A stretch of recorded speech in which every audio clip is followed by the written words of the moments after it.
We are live from one of the boxing hotbeds of the world, Tijuana, Baja California, Mexico, at the Auditorio Municipal, where tonight we're going to have live fights for you to watch, 9 in fact, including a former world title challenger in our main event. Hello everybody, I'm Marcos Villegas, and welcome to the best in boxing here on Fight Up TV. Friday night, fight night, where in our main event, we're going to see Ricardo Espinoza come off of his last fight, which was a defeat to now current world champion, John Casimiro. That happened back in April in Carson, California, as he looks to step into the ring and back into the win column against Andres Guzman. Now I'm being joined by my co-host, Mr. Chris Martin, and like I mentioned, Chris, in his last fight, fights a world champion, goes 12 rounds with him, but gets stopped in the last round. What kind of questions and emotions are going on through his mind coming into this fight? Not too many, Marcos. He's gonna come in, hopefully confident, but answer a few questions as far as do I have a tough chin? Do I have the conditioning? And his only job tonight is to get it back into that win column, you know, and he knows that he lost to the best, to the cream of the crop in his division, losing to the now world champion. Does that give him any extra confidence coming in that fight, knowing that he went 12 rounds with the guy that stopped the former world champion in three rounds in Tente? I believe it does. You know, it would me, therefore solidifying my candidacy for being another world title shot challenger. But we're gonna see where his mind is at tonight. But I believe he should be good. Espinoza is a young kid, has a bright future. He's 22 years old with a 23-3 record with 20 knockouts. He's a big puncher, so don't miss this fight. It's a lot to be desired and look forward in terms of him moving on to the future, but he has a tough test in Andres Guzman, who's going to test him and see if there is any lingering questions for him coming into this fight. I'm also being joined by my other broadcast partner, Giovanni Gonzalez. Giovanni, you last fought for us in the Best in Boxing. Our fans have seen you here, but you've also seen a few of the guys on this card. They come from your hometown. Let us know a little bit about them. Absolutely. We have Wade Jones, Manuel Jaimes, and Vincent AVINA. I actually sparred all of them. I sparred all of them back in the amateurs, and now in the pros. They all have a not similar but similar style. They're very aggressive fighters. Wade he's a power puncher. He takes his time, but he does have power. Manuel Jaimes is a come forward fighter, and Vincent AVINA is an aggressive fighter. But it should be a fun night, and I'm excited to watch him fight live. The sparring's fun at all? The sparring's, you know, out of all three of them, and I'll keep it honest, I've always told everybody I don't like sparring Manuel. He is like my conditioning drill. This guy just punches and punches and punches. So, you know, he's a really good, straightforward fighter. And other than that, you know, I'm excited to watch them fight, but the sparrings are great. I'm excited to get the night's action started as well. 9 total fights for you to watch, but let's go ahead and get the first fight underway. Let's take it up to our ring announcer, Pablo Flores, to get the action started. Damas y caballeros, esta es la tercera llamada. ¡Comenzamos! Y a nombre de Toscano Boxing Promotions, le queremos dar la más cordial bienvenida a una noche boxística más. En esta ocasión, desde la meca del boxeo en Baja California, en el Auditorio Municipal Fausto Gutiérrez Moreno, desde la frontera más visitada del mundo, la coqueta Tijuana, Baja California, México. Estamos en vivo a través de la internet, las redes sociales, PIB, The Best in Boxing, y también a través de YouTube nos pueden encontrar.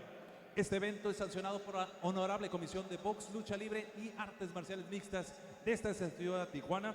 Presidente Carlos Labastida, Vicepresidente Benjamín Rendón, Comisionado de Boxeo Jesús González, el médico del ring, Dr. Benjamín Sandoval, al frente del tiempo, Sergio Fernández, concertador de encuentros, José Secre Flores, sus 3 jueces, Jesús Hernández, Carlos de la Rocha y Alejandro Rochín, juez internacional.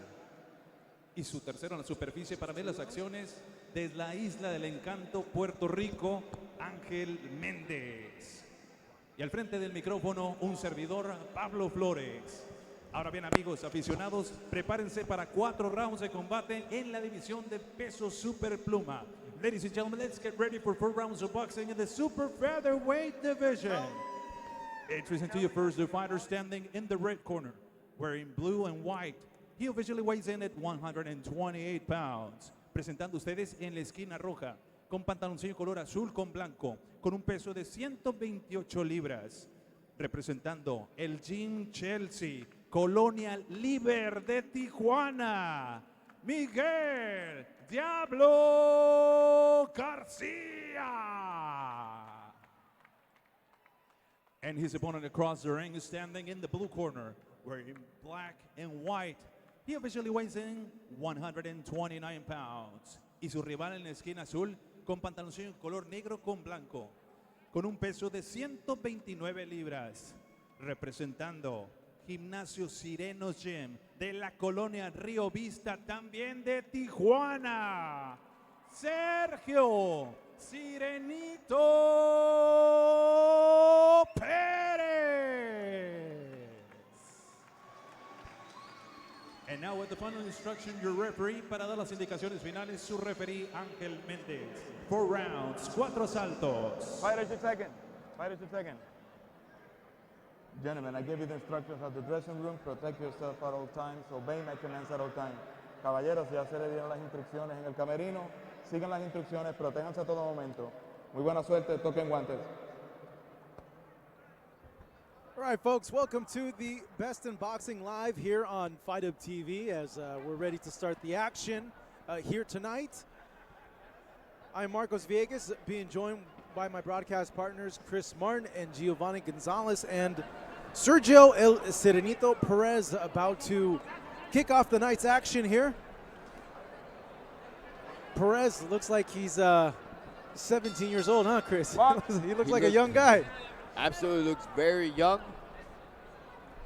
Second fight of his career, coming in here with a 1-0 record with 1 knockout. Perez in the black trunks with the Mexican colored trim, and his opponent Garcia Lopez with the blue trunks. Very, I'm not gonna lie about it, Chris and Giovanni. His opponent is probably an opponent to make Perez look good. Doesn't look like he has too much skill in there. Fight's very awkward. Yeah, very awkward right off the bat, but experience is experience. Marcos, I've said this before. Perez only has 1 fight, but you know, the experience will always give you trouble. How much trouble, we'll find out. He digs to the body just now, does Garcia. Yeah, taking a good body shot is Perez. Eso, y luego por dentro, Diablo. Por fuera y luego por dentro. Lo está agachando mucho el referee.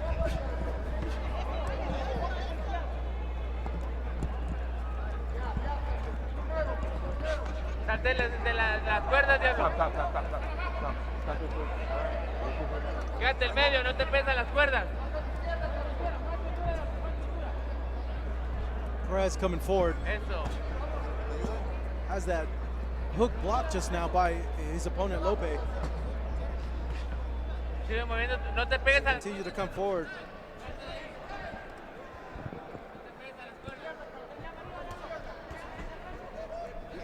And now Perez is starting to look a little bit more composed, Marcos. The experience factor kind of going away, and then the skill level taking over right away. Continues to the body. That uppercut going through now has Garcia Lopez up against the ropes, has to get out of there.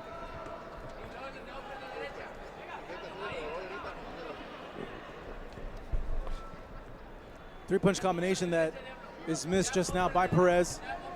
That was a good body shot prior. Well, he connected just now with the right hand as he continues coming forward, landing shots. Wise move for Garcia to hold, to stop that volume from Perez. Now, both you guys are professional fighters, or were at one point, talking to you, Chris. But Giovanni, you know, we've all had seen fights like this with fighters going in there against an opponent that's, you know, obviously overmatched, but in there to build experience. Yeah, you go in there. At the end of the day, you have to be careful. They're fighting. Like for example, right here, SERGIO. He's trying to knock him out. Off just now. He's not falling. He survived that round, and he has to be careful he doesn't gas himself out. He's a tough opponent, but you just got to be careful.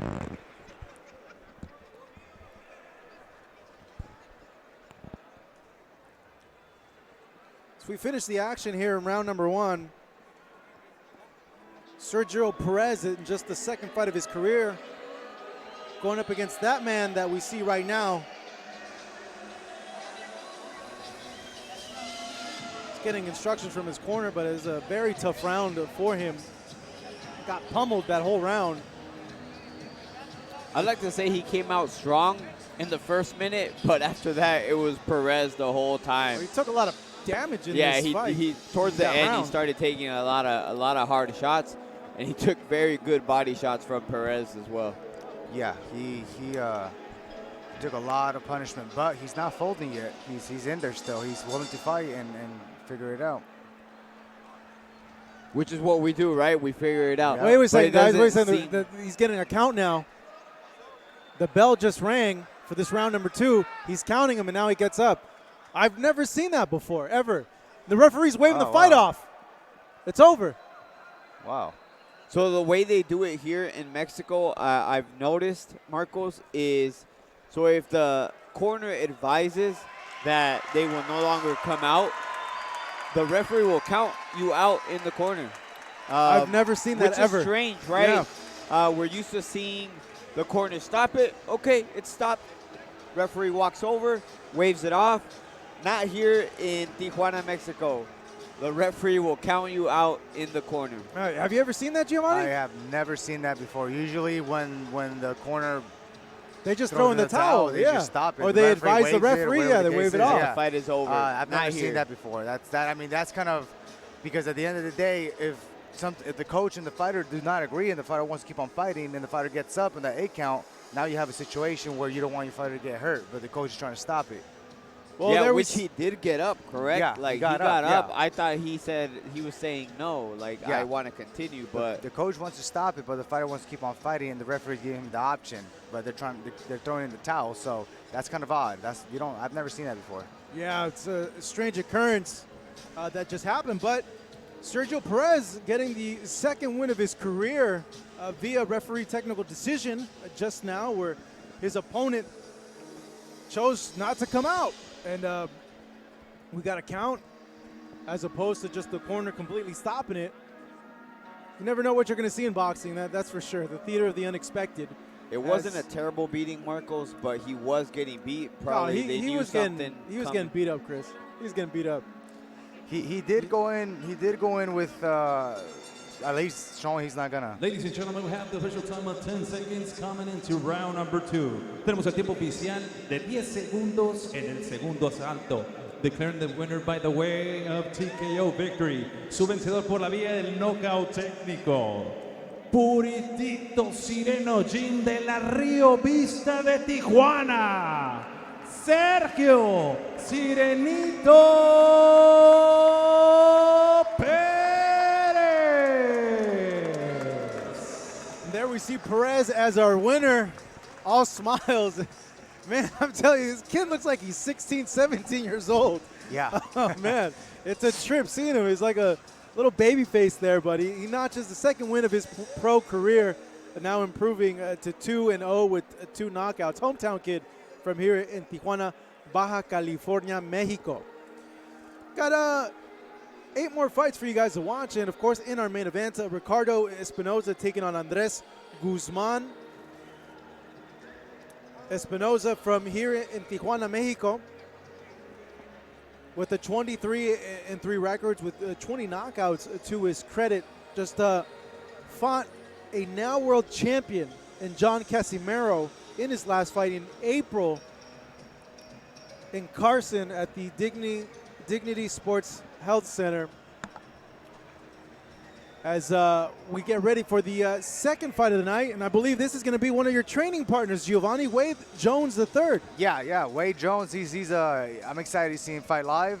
He's a aggressive fighter, very technical, can be patient, and he hits very hard. So I'm excited to see him fight. He's fighting another undefeated fighter. They're both undefeated. So it should be a fun fight. Wade is coming with a 2-0 record, and I'm seeing here, his opponent, Abraham Rosas, 3-0 record with 1 KO. This is one thing that I've learned about covering combat sports. You guys from Stockton can scrap. Like, you guys are a scrappy pack of dudes, man. Yeah, me and Wade, we go way back. We used to spar a lot. We haven't sparred so much lately, but when we used to spar, it was like we would go to war, and then it's all love. He's very, very talented. This kid used to run 7 miles just to go to the gym. And then I would give him a ride home every day. So he's hungry. He's ready to. He wants to take it. He's ready to go. As we see his opponent now walking out, Abraham Dandy Rosas from here in Tijuana, undefeated, 3-0. Chris Martin right next to me, looking a little. Is that your nickname, Dandy? I know it's the SD Kid, but was it secret? SD for Super Dandy? Super Dandy. You know what, Marcos? It's a current change according to my sons, and one of my boxers at my boxing gym, Azteca San Diego Boxing Club. It is now the San Diego man, or the San Diego adult, or the San Diego taxpayer. I am no longer the San Diego kid. I was going to say, I've never seen a 30-year-old kid. Yeah, there you go. Thanks, man. Well, no, that's not true. That's not true. Thanks for rubbing it in, man. Thanks for rubbing it in. But I just like to pass it on to my kids. Hopefully, they want to box, whatever they want to do in their life. But I recently got that from them. So we see Wade Jones now coming to the ring. 2-0 record from Stockton, California. 132 pounds is the weight that he weighed in yesterday. So he's looking for that third win. Should be a good one. 2 undefeated prospects coming up. About to throw down. This guy right here will throw down. Team Nasty. What's that all about? Yeah, that's pretty much their gym. We all used to train together at the Eastside Boxing Club out of Stockton, California, 209. They went ahead and they did their own thing. They're literally like right next to us. Team Nasty, his trainer is Lionel, really good trainer. Toscano Boxing Promotions presenta este encuentro pactado a 4 asaltos en la división de peso ligero. Let's get ready for 4 rounds of boxing in the lightweight division. Your 3 judges scoring this bout in ringside. Sus 3 jueces: Carlos de la Rocha, Jesús Hernández y el internacional Alejandro Rochi.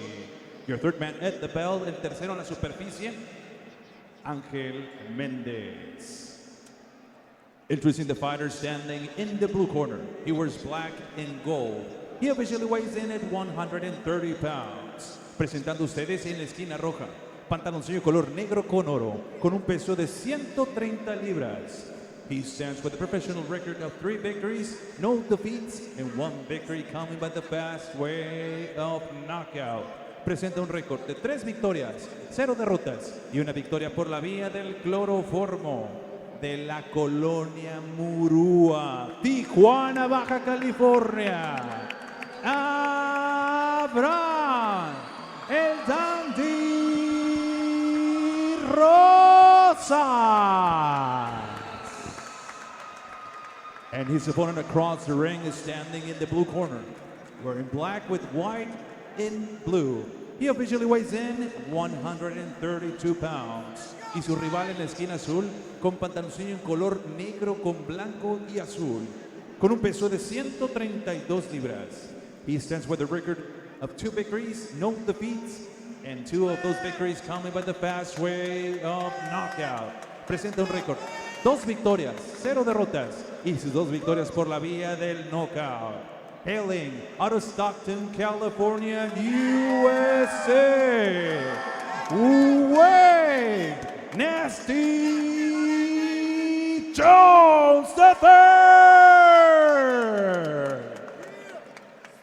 And here he is with the final instructions. Con las indicaciones finales, su referee, Ángel Méndez. 4 rounds, 4 saltos. Gentlemen, you were given the instructions at the dressing room. Protect yourself at all times. Obey my commands at all times. Se le dieron las instrucciones en el camerino. Proteja a todo momento. Siga las instrucciones. Good luck to you both. Buena suerte. Touch him up. Here you go, the second match of the night about to start. Power punching Wade Jones III about to touch gloves and touch his opponent's face.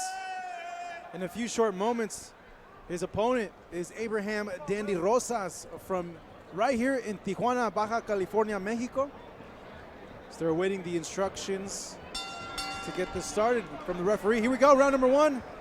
Wade Jones III in the blue trunks with white trim going up against Rosas in the black trunks with gold trim. Marcos Villegas on the call here with Chris Martin and Stockton's own Giovanni Gonzalez, who's a training partner of Wade Jones III. Giovanni, what are you looking for Wade in this fight? What do you want to see from him? I want him to use that jab. He's using that jab very smartly right now. Be patient. Like I said, they're both undefeated, so they both never tasted defeat. So just be patient and take your time. And once you see the opening, take it. But right now, his opponent is very aware. He knows what he's doing. I mean, as of now, the round is even and it just started, but I can see both of them are very well trained. That jab of Jones popping Rosas in the head. He's been scoring so far in this early portion of the first half of round number 1. He's going to want to keep it active if he's going to want to take these rounds from Rosas. Rosas looks like he's looking to counter him with something. Oh, There he you just go, with did the right right there, hand. straight right hand. Yeah, he's looking like he wants to counter him with a right hand. Wade has to be patient. He just throw that jab. He doesn't have to need to get in the firefight just yet. That's Big what Rosas overhand wants. miss from Rosas just now. Very evenly matched. Not much feeling out on Rosas' part. He's throwing with conviction. With He yeah. definitely Yeah. is, Marcos. Yeah, but the thing is, can he maintain that for the whole fight, or is that just going to be for the first round? Wade's coming forward. That straight connects just now. Jab to the gut of Rosas, who tries to counter. Dig to the body. Jones responds, but in the process, clinches.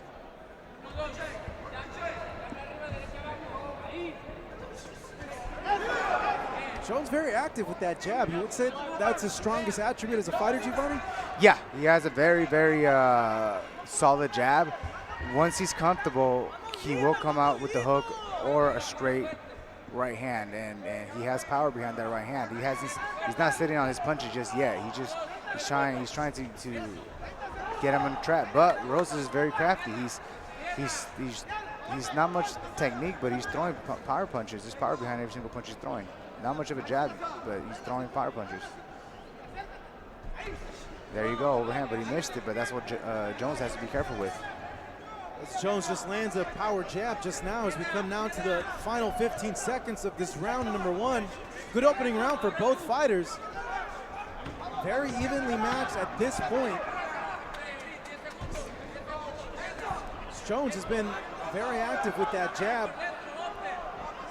Yeah, very active, Marcos. I We think come he to the did end of round number 1. Chris, what'd you think? I think he did the better work in that round. Like the bulk of the work was done by Jones.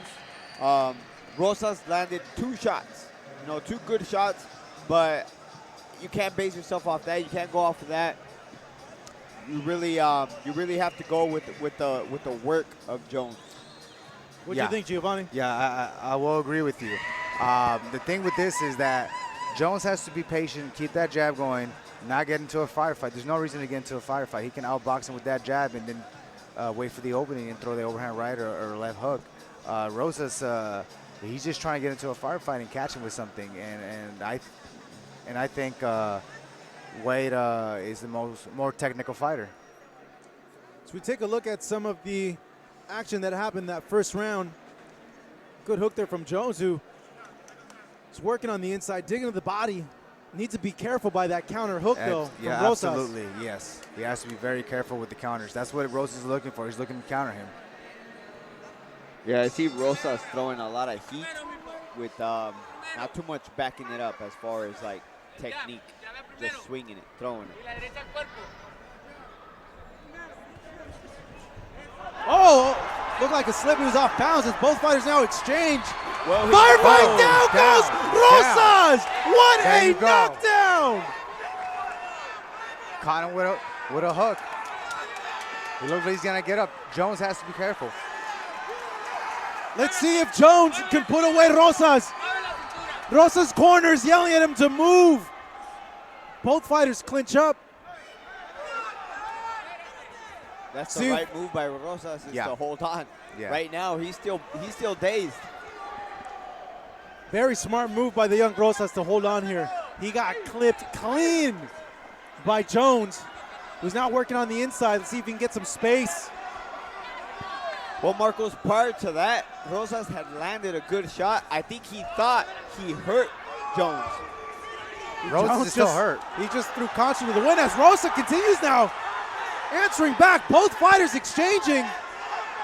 Rosas is Jones still loading hurt. up on these punches.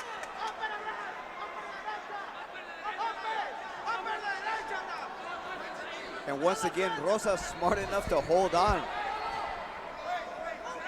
Jones getting warned by the referee for pushing Rosas. Jones is just throwing all power on these punches, trying to get his opponent out of there.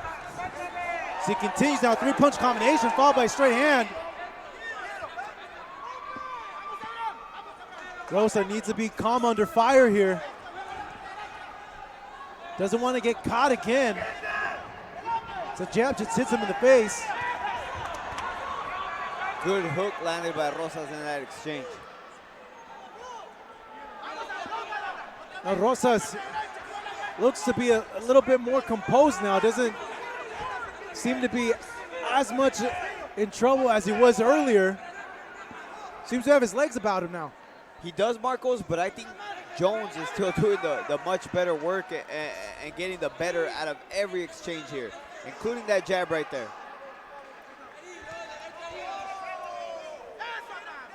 As life now is starting to come back in Rosas. Jones digging to the body, 1-2, another fouled up.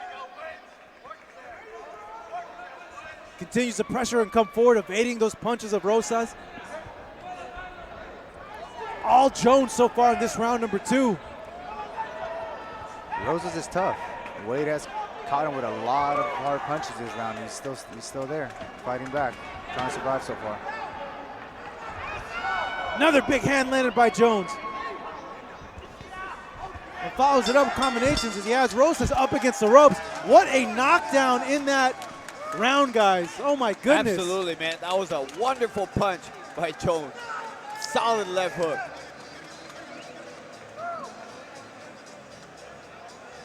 Giovanni, did you like what you saw in that round? Absolutely, that was good.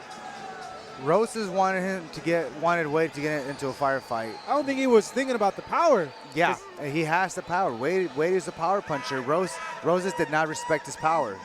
He did not respect his power, and he paid dearly for it right now.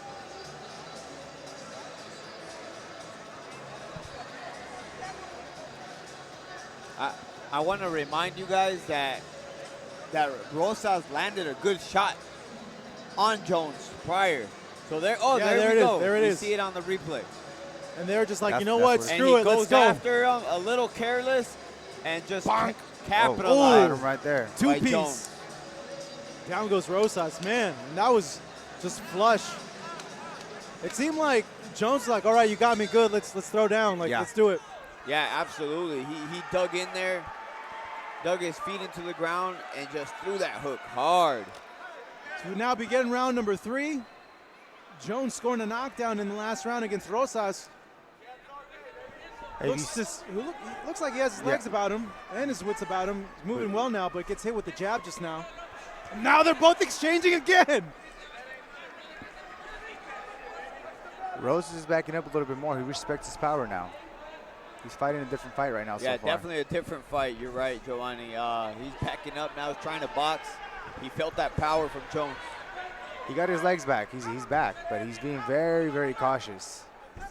Got cautious with the power of Jones. He's a big puncher. He's 2-0 with 2 knockouts. Trying to get the third now. As he digs at the body there. Giovanni, in sparring with Jones, how hard are those punches? You know, I always tell everybody, it's not necessarily how hard somebody hits, it's the punch that you don't see. That's the one that hurts. And Jones has really good angles. Right now, he's digging the body. He's trying to knock him out. He smells blood. But Jones, he's a big 130-pounder. He has a really good hit. It's another punch is landed by Jones, followed up by a hook. The more active fighter, Rosa, is getting hit cleanly by these punches. He's going to need to fire something back, Chris. Yeah, he is getting hit very clean. Maybe the corner help him out here because, you know, those are really solid shots landed by Jones. Uppercuts, hooks. Every punch he's throwing, he's landing at will. Yeah, and he's a young kid. He's going to take this. He seems like he's there with him, but that shouldn't be. You know, his corner should be the ones to say, you know what, son, let's live to fight another day. Like those shots right there, that one solid 1-2 by Jones. No, maybe Rose is thinking that nice he can push. take the punches and he's just waiting for a perfect counter. He did stun Wade Jones in that round number 2. You're right, Marcos, but that's when he was a little bit more fresh than he is now. I mean, those shots, continuous shots getting landed on you, they wear on you. 30 seconds now left in this round number 3. Wade Jones in control. Landing punches at will. Looking very fresh. You got a Rosas who's now in the defensive, covering up a lot, but also getting clipped as he just got clipped by a hook just now. Followed up by a 1-2. Nice body shot. His corner yelling at him, close strong. As Wade digs to the body, Rosas finally answering back. Lands a hook there. Good action between both these fighters. Round number 3 now in the books. It's been all Jones, though, so far. It has been all Jones, but, I mean, Rosa's right there with him, man. And you just said closed out the 3rd round. That's when you know it's a good fight. I still thought we were on the 2nd round. Yeah. Went by very quick. Rosas came to win. He didn't come to lose. He's doing his best. His corner right now is trying to get him back into the fight. It's the last round, so he has to come. He has to go in there and go for the win. He's losing on scorecards. Let me ask you guys this: a lot of people watching us on the stream right now are saying the fight should be stopped. That Rosas is taking too much punishment. What do you guys think? I'd agree with that to a certain degree, but being a fighter myself, you want to fight, man. You want to fight. That's what you do. You want to fight. Yeah. But yeah, the corner needs to save him from himself. Yeah, I think he's a young fighter. They should stop it, but he does have a puncher's chance.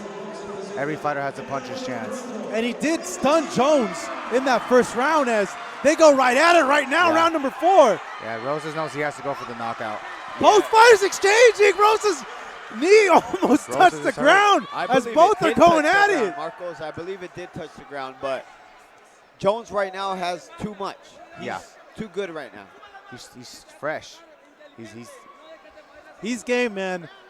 Rosas has a lot of heart in there. Absolutely. And he's showing it. Well, the cliche that the hardest thing to go is your O, you know? Yeah. And oh, yeah. Rosas undefeated, man, and he's fighting like it, you know? And he's a hometown fighter. Jones continues to do work to the body. He follows it up top. Just chopping down the body of Rosas, whose punch output has not been good.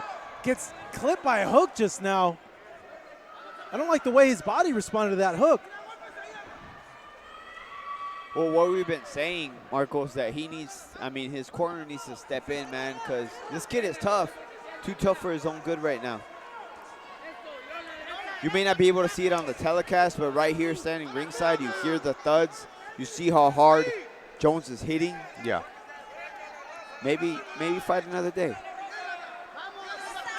Two-punch combination, followed up by another one, and a two-piece by Jones. He's on fire right now. Yeah, Just about every punch landing flush. Yeah, he's taking way too much punishment now. Referee's looking very, very closely.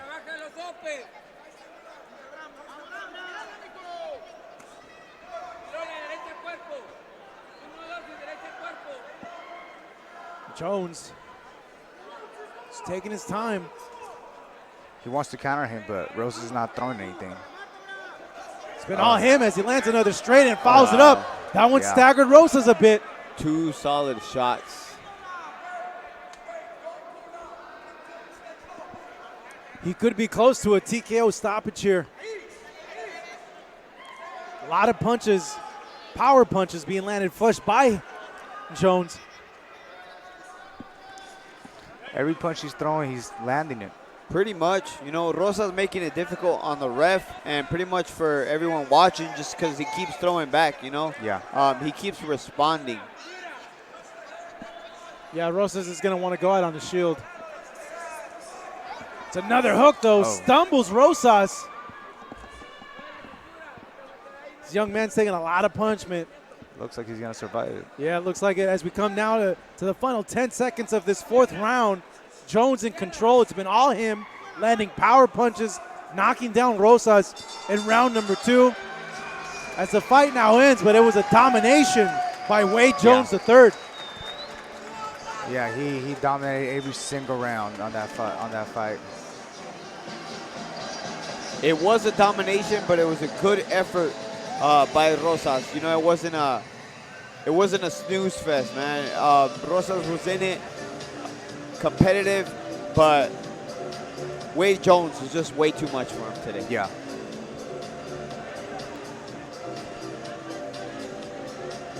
Well, you've trained with him, Giovanni. What'd you make of how he fought here tonight? He fought just like he spars. He trains very hard. I don't know if I said it before. This kid used to run 6-7 miles to the gym, and I used to take him home every day. And he used to run there and then train, and then I would take him home. Like, he's determined, he's hungry, he knows what he wants. You take a look back at some of the action, Chris. Take us through it. Not much going on here, Marcos, but I thought we had a I thought we had it as well too. Guess not. But overall, Chris, Jones is playing that he has a lot of power. Yeah, man. Like Giovanni said it earlier, you know, it's the shots that you don't see. And the shot that he dropped Rosas with tonight is a shot that he didn't see, you know. I'm sure he does hit hard. You know, we can hear him here. We can hear the thud. But it's those fast shots that you don't see that put you down. Yeah, Wade caught him multiple times with that same hook, but Rosas did not go down because he saw that shot. It was a shot that he did not see on that counter. Ladies and gentlemen, after 4 rounds of boxing, we now go to the judges' scorecards. Damas y caballeros, después de 4 rounds de combate, nos vamos con las tarjetas de los jueces. All 3 judges, Jesús Hernández, Carlos de la Rocha, and Alejandro Rochín, they turned the same scores of 40 to 35. Los 3 jueces, Jesús Hernández, Carlos de la Rocha y Alejandro Rochín, entregan tarjetas idénticas 40 a 35. For your winner by the way of unanimous decision, su ganador por la vía de la decisión unánime, Stockton, California represents Wade the Nasty Jones III. There we see Wade Jones III getting the 3rd victory of his career. Still undefeated. Rosas showed a lot of heart, but was just overwhelmed by Wade Jones in that fight, representing his hometown of Stockton very well with that performance.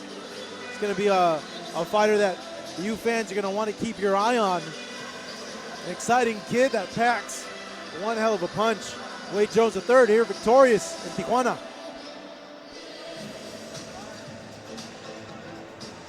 That was a good fight for Wade.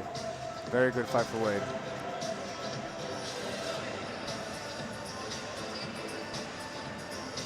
If there's anything that you could take away from that, Giovanni, what would you take away that you saw there that maybe Wade could go ahead and improve upon for the next fight? I think he did good overall. Maybe I think he could have probably gone for the knockout in a different way. He did get in a firefight with Rosas because Rosas wanted that. I mean, those are very dangerous because Rosas was a power punch fighter. He wanted to take him in. He wants to reel him into that fight. Wade did it, but he caught him, and Wade was the power puncher. And like I said before, he has a good punch.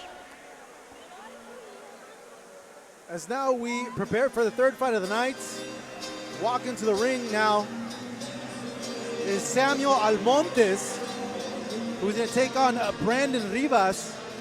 Had a little bit of a switch up here in our card. This was scheduled to be the very last fight of the night, but they have been bumped up.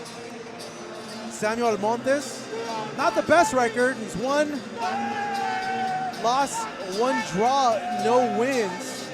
Hometown kid from here in Tijuana, taking on his opponent, as we see right now on stage, Brandon Rivas from right here in Tijuana, California. A pair of light flyweights about to throw down here in this auditorium. His nickname, Metralleta Rivas. Chris, you're our resident Spanish expert. Metralleta, what does that mean? Pronounce it correctly first, Marcos. I did. What are you talking about? El Metralleta. Oh, I'm sorry. I didn't say Ed. Well, let us know. What's that all about, Chris? What is it? Shotgun, a Tommy gun. Tommy gun. Come on, bro. You're supposed to be our expert. I am supposed to be the expert, It means man. machine gun. It's machine gun. Come on. You know what? I had a brain fart for a second. Thanks for calling me out on that, Marcos. I appreciate you. Toscano Boxing Promotions presenta este But you're absolutely right, a sir. 4 rounds. You're absolutely right. De peso right a lot. mini mosca. 4 rounds of boxing. So in the hopefully we see lightweight that division. in his fighting Your style. three You know, judges scored this bout and ringside. 2-0 Rivas. We've never seen him fight, but hopefully he does fight like El Metralleta. And your third man at the bell, en tercera superficie, Ángel Méndez. Introducing the fighter standing in the red corner. He wears black with silver. He officially weighs in at 107 pounds. Presentando ustedes en la esquina roja, con pantaloncillo color negro con plata, con un peso de 107 libras. He stands with 2 professional bouts. Cuenta con 2 combates profesionales representando Cañón del Sainz de Tijuana, Samuel Almontes.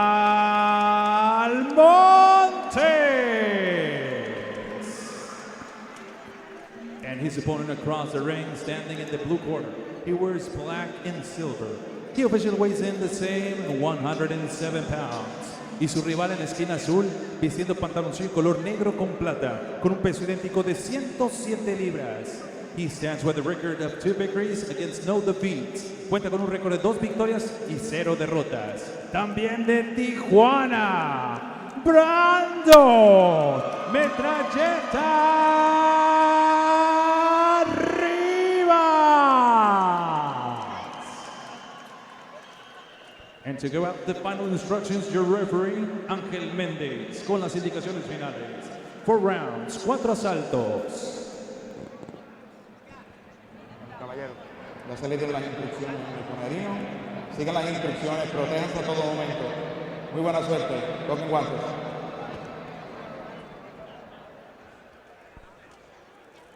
Both fighters laced up and gloved up, ready to go. Light flyweight tilt coming your way, 4 rounds. Brandon Rivas and Samuel Almontes, both Tijuana natives. Calm before the storm.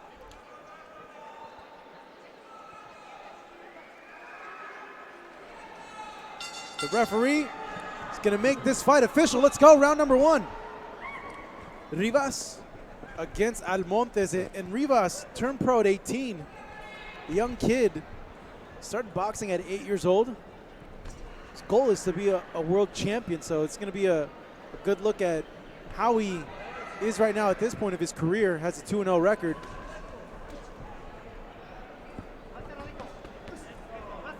And they both look extremely young. Yeah, they do, huh?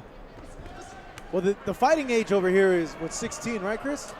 Thought it was 15. 15. Yeah, I think it's 15. 15, there you go. That you could fight as a professional, 15 years old. And I can imagine that, 15 years old, Well, fighting against a pro. Marco Antonio Barrera. Canelo, 15 as well. Yeah, 15, yeah. There's a few more that we're not mentioning, but you guys get the point. Rivas in the silver trunks with black trim. His opponent, Almontes, in the black trunks with gold trim. I think there was a headbutt there. The great thing about watching the fighters at the smaller weight classes is they're always throwing punches. They're very, very active fighters. Always active fighters, man. These guys are no exception right now. They're just They letting them throw, go. throw, yeah, throw. letting them go pretty loose. That's why his nickname is Metralleta, machine gun, is Rivas.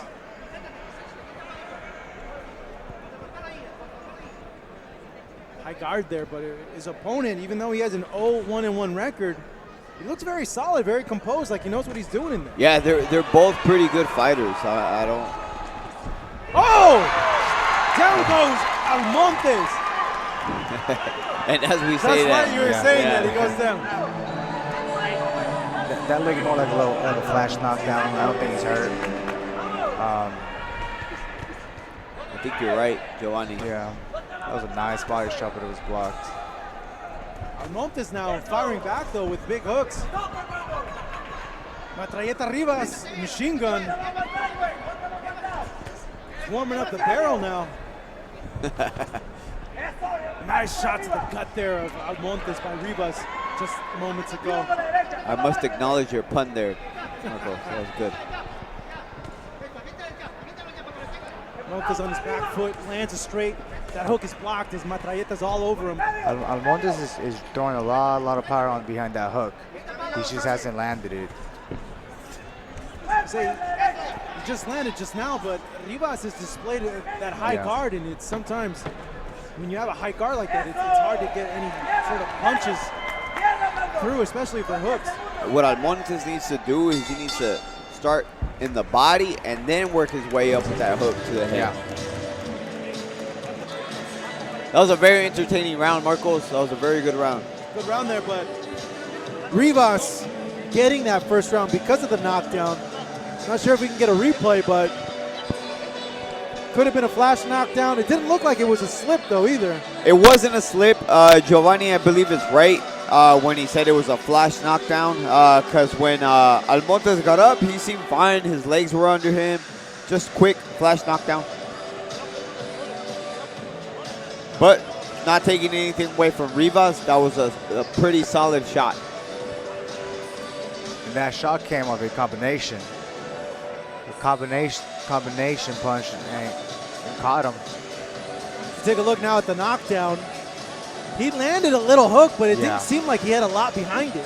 Now that we see it, he might have stepped on him. Yeah. Because I thought I saw a hook in there. No, there was a hook, but there wasn't much behind it. So we begin round number 2. So maybe if we can get the truck to look at it a little bit more closely, Marcos, but seemed like he stepped on him. Stepped on his foot. Both fighters on the inside fighting. Almontes lands an overhand hook just now, and he follows it up with another one. So he tries to time an overhand, partially lands with a hook as Rivas now comes forward.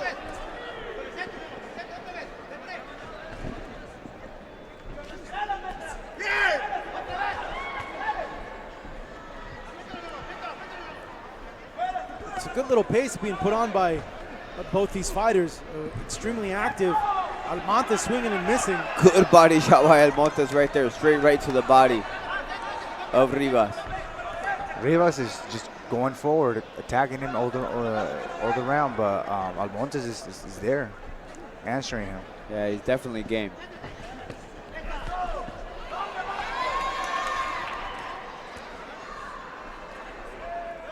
We're getting some clarification from the truck just now.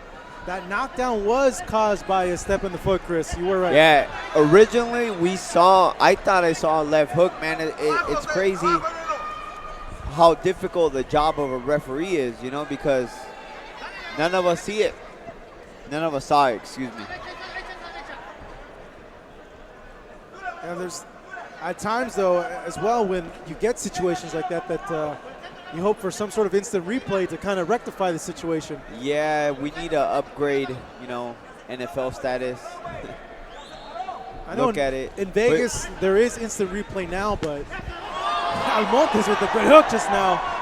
Rivas answering back. He didn't like that one as he throws punches to answer back. Almontes, I think he's hurt. Yeah.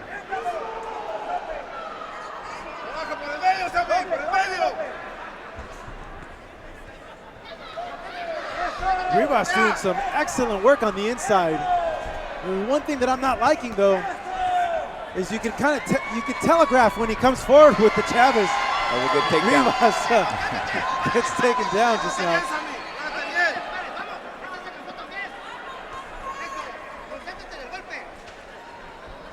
And Rivas definitely living up to his nickname, Metralleta, machine gun. Yeah. Just throwing those shots nonstop, man. He throws a lot of punches, does Rivas. Coming forward, pressuring. Almontes lands a good shot. Nice straight. Oh, I think he hurt him. Yeah, I think he hurt him. He hurt him. Man, a little bit off balance. Both fighters are exchanging now.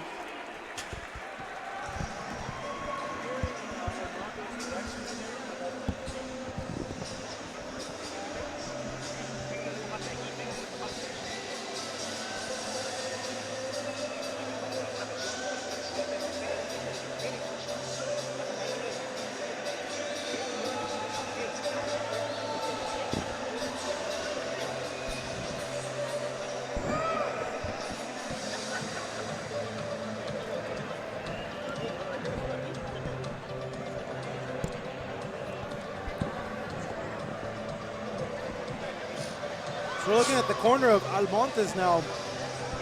Giovanni, if you had to work his corner and you were telling him any sort of instruction, what would you tell him to do in this round? Honestly, you have to make this fight dirty because he's going forward so much. Maybe kind of pick up the work rate, man, but it's definitely hard against somebody like Brandon Rivas. You know, he's on the throttle right now. I think he's the better skilled of the two. Yeah. You know, so it's a little bit of an uphill battle for Almontes. He did get caught towards the end of the last round with a right hand from Almontes, but Rivas seems like he's all right. Yeah, nothing too effective. Yeah, you know. he's there you go. Oh, big punch that landed by Rivas. Solid 1-2. His jab has been setting up that right hand the whole night. The one only thing that I can't say of that is you kind of can telegraph when he's coming in because he reaches out and then he steps in. Does Rivas.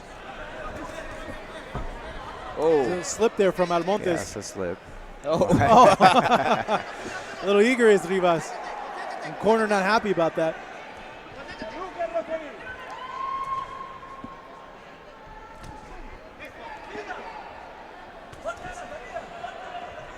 Good counter work there, but Rivas just landed a big shot to the body just now, following it up. Those were thudding shots from little guys.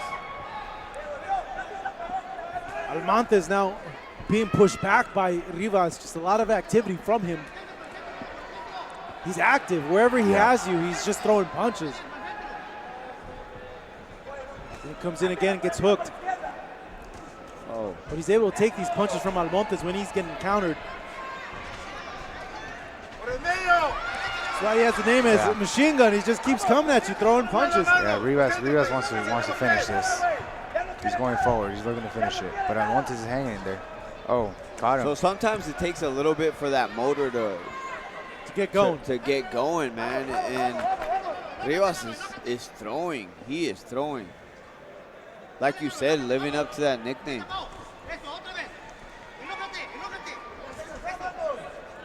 Though it is very rare to get spectacular one-punch knockouts at this weight class, right? Yeah, there's not a lot of power in this weight class. Just not a lot of weight behind the punches because they're so small. Yeah, I mean, unless you're Manny Pacquiao. Yeah.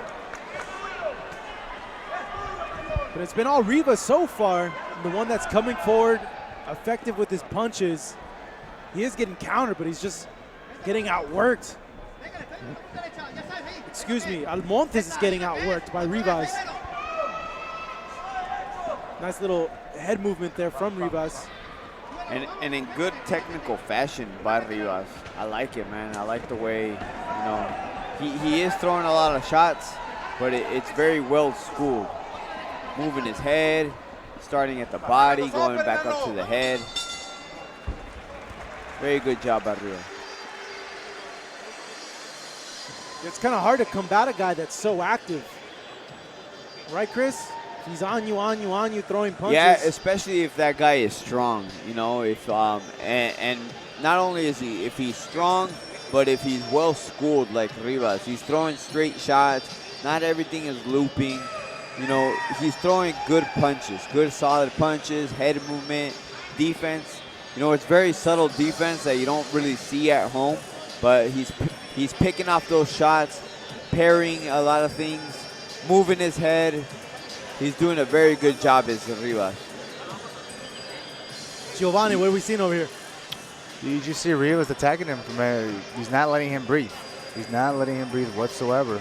Almontes is just grabbing him, trying to stop the onslaught, but it's not working. Rivas is very, very active. Yeah, Almontes just trying to get a break, trying to get some space to land some sort of punches, but Rivas has just been pressure.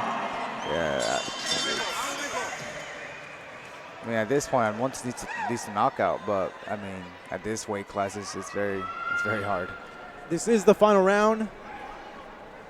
Excellent performance by both these fighters at this point, but based on his volume, his aggression, his pressure, Rivas should be on top on the judges' scorecards. Good exchange just now. And look at that quick back step and then back into the pocket, man. I like it.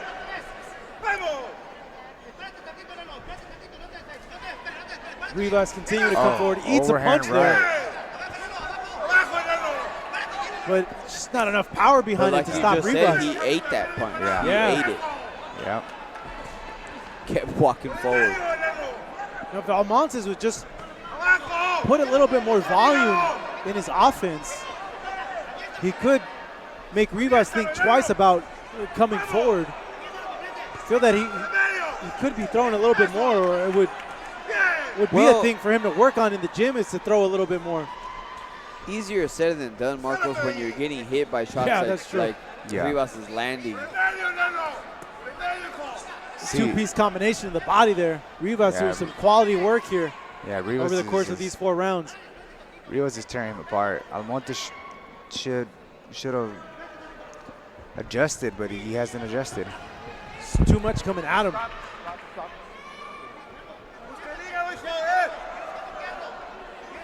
So the corner calling for the liver shot. See if Rivas is able to land it. Yeah, you would think they try to slow the activity and the volume of Rivas. Oh, no. This is a point deduction. Wow. Not even a warning. Right away, point deduction. I don't even know what that was for. I think I missed it. That's a big swing of momentum here in this fight. It's a 4-rounder. Yeah, but he has a knockdown in his pocket. That's true. But that's going to give Almontes some life in this. Could be a lot closer fight now. Yeah. And there he Rivas goes now trying to win it back. Yeah. Fighting with that urgency. that's a sign of a champion right there, Marcos. He's still young in his career, but he's shown a lot of good stuff. Has Rivas. He follows up, big one too, just landed there.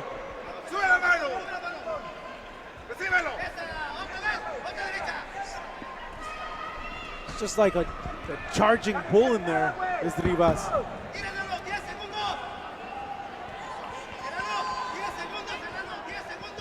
Come now to the last 20 seconds of this round. A point just being deducted from Rivas in this round, but that hasn't stopped him from throwing punches, landing punches, overwhelming Almontes. As we go 4 rounds, the referee breaks him up. Rivas is like a little Tasmanian devil. He just comes at you, comes at you, comes at you. So once again, Marcos, I want to reiterate the fact that he lives up to that nickname, man, Metralleta, you know, the machine gun. In English for you, sir. Okay, thank you. I appreciate that. You're absolutely welcome. But you know what, man? He lives up to the nickname. He throws very solid shots, combinations, very well schooled. I like it. I like the style. What do you think, Giovanni? I think he's a very active fighter. Very come forward fighter. That's a very hard, difficult style as an opponent. Taking that because they don't let you breathe. So you have to adjust. You have to adjust. Grab him, fight in the inside, move, hit angles. But Almontes did not adjust. He just stood there and tried going fire with fire. It didn't work out too good.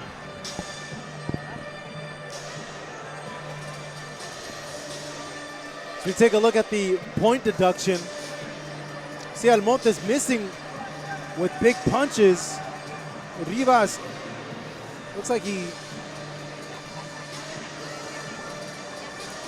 I think it was the punch behind the head when he said break. Yeah. So.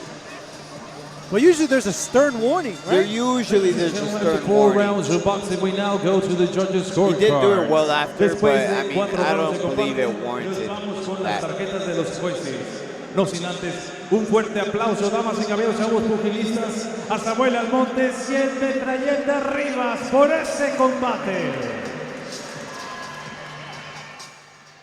All 3 judges, Jesús Hernández, Carlos de la Rocha, and Alejandro Rochín, turn in identical scorecards of 39-35. Los 3 jueces tienen la misma puntuación, 39-35. For your winner by the way of unanimous decision. Su ganador por la vía de la decisión unánime. Team Metralleta, Brandon Martínez.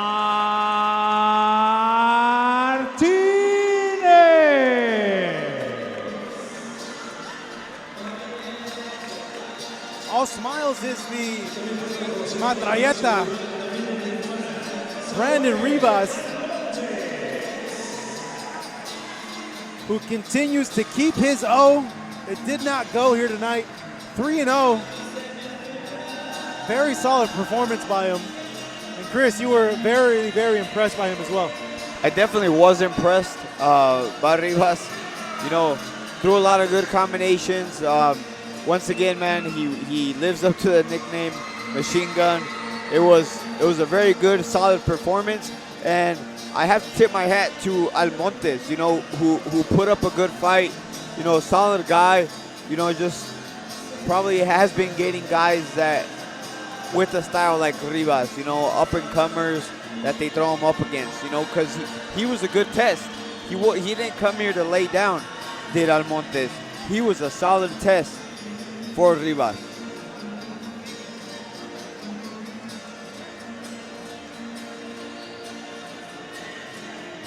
We take a break in between bouts. I want to go ahead and plug one of our sponsors, KnoeFresh.com, for all your pain relief needs.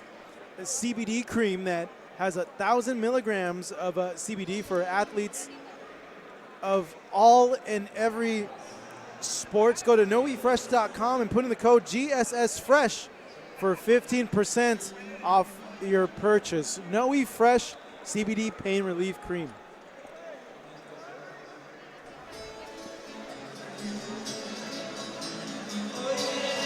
And right back to the action here in Tijuana, Mexico, as we see a pair of undefeated fighters about to go toe-to-toe. Jesus Diaz Cantu in the ring just now. 6-0 record with 4 knockouts. From right here in Tijuana. About to go up against Jose Alvarado. Also undefeated. 3-0 record with 3 knockouts. We've had a lot of evenly matched fights so far, guys. And here's another one about to get underway as El Karma Alvarado looking to get another knockout to his ledger. Making a little stroll around the ring. From not too far away here, Ensenada, Baja California is his home. A big contingent of fans here to watch him tonight. 3-0 against 6-0. Let's see what transpires. Both fighters are in the ring. Now let's take it up to our ring announcer, Pablo Flores, to get the particulars. Damas y caballeros, Toscano Boxing Promotions presenta este encuentro pactado a 6 rounds en la división de peso ligero. Ladies and gentlemen, let's get ready for 6 rounds of boxing in the lightweight division. Your 3 judges scoring this bout in ringside. Sus 3 jueces, Alejandro Rochín, Carlos de la Rocha y Jesús Hernández. And your referee for this bout, el referee para este combate, Ángel Méndez. Introducing the fighter standing in the red corner, wearing black with green and red. He officially weighs in 135 pounds. Presentando ustedes en la esquina roja, pantaloncillo color negro con verde y rojo, con un peso de 135 libras. He stands with the record, an undefeated one.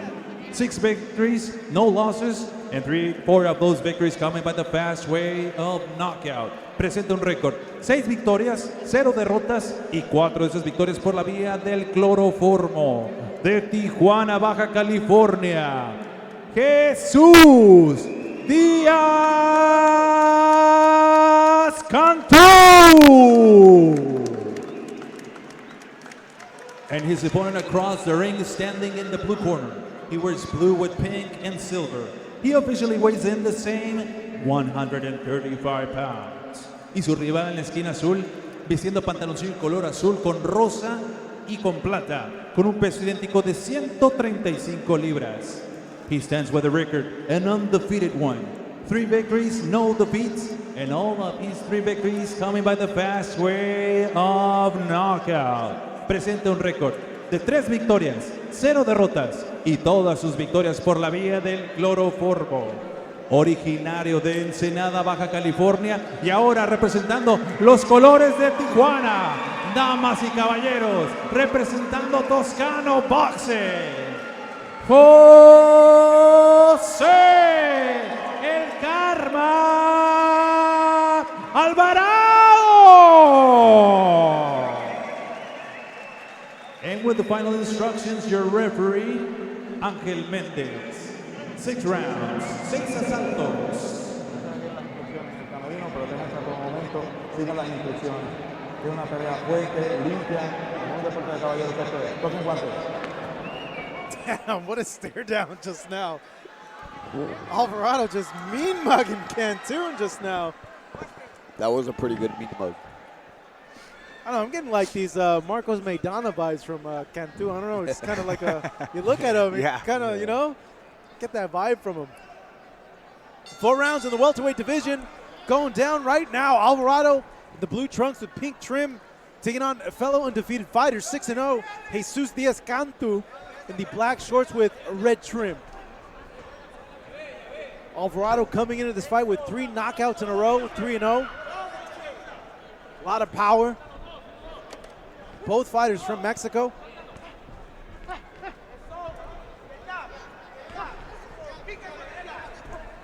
powerful punches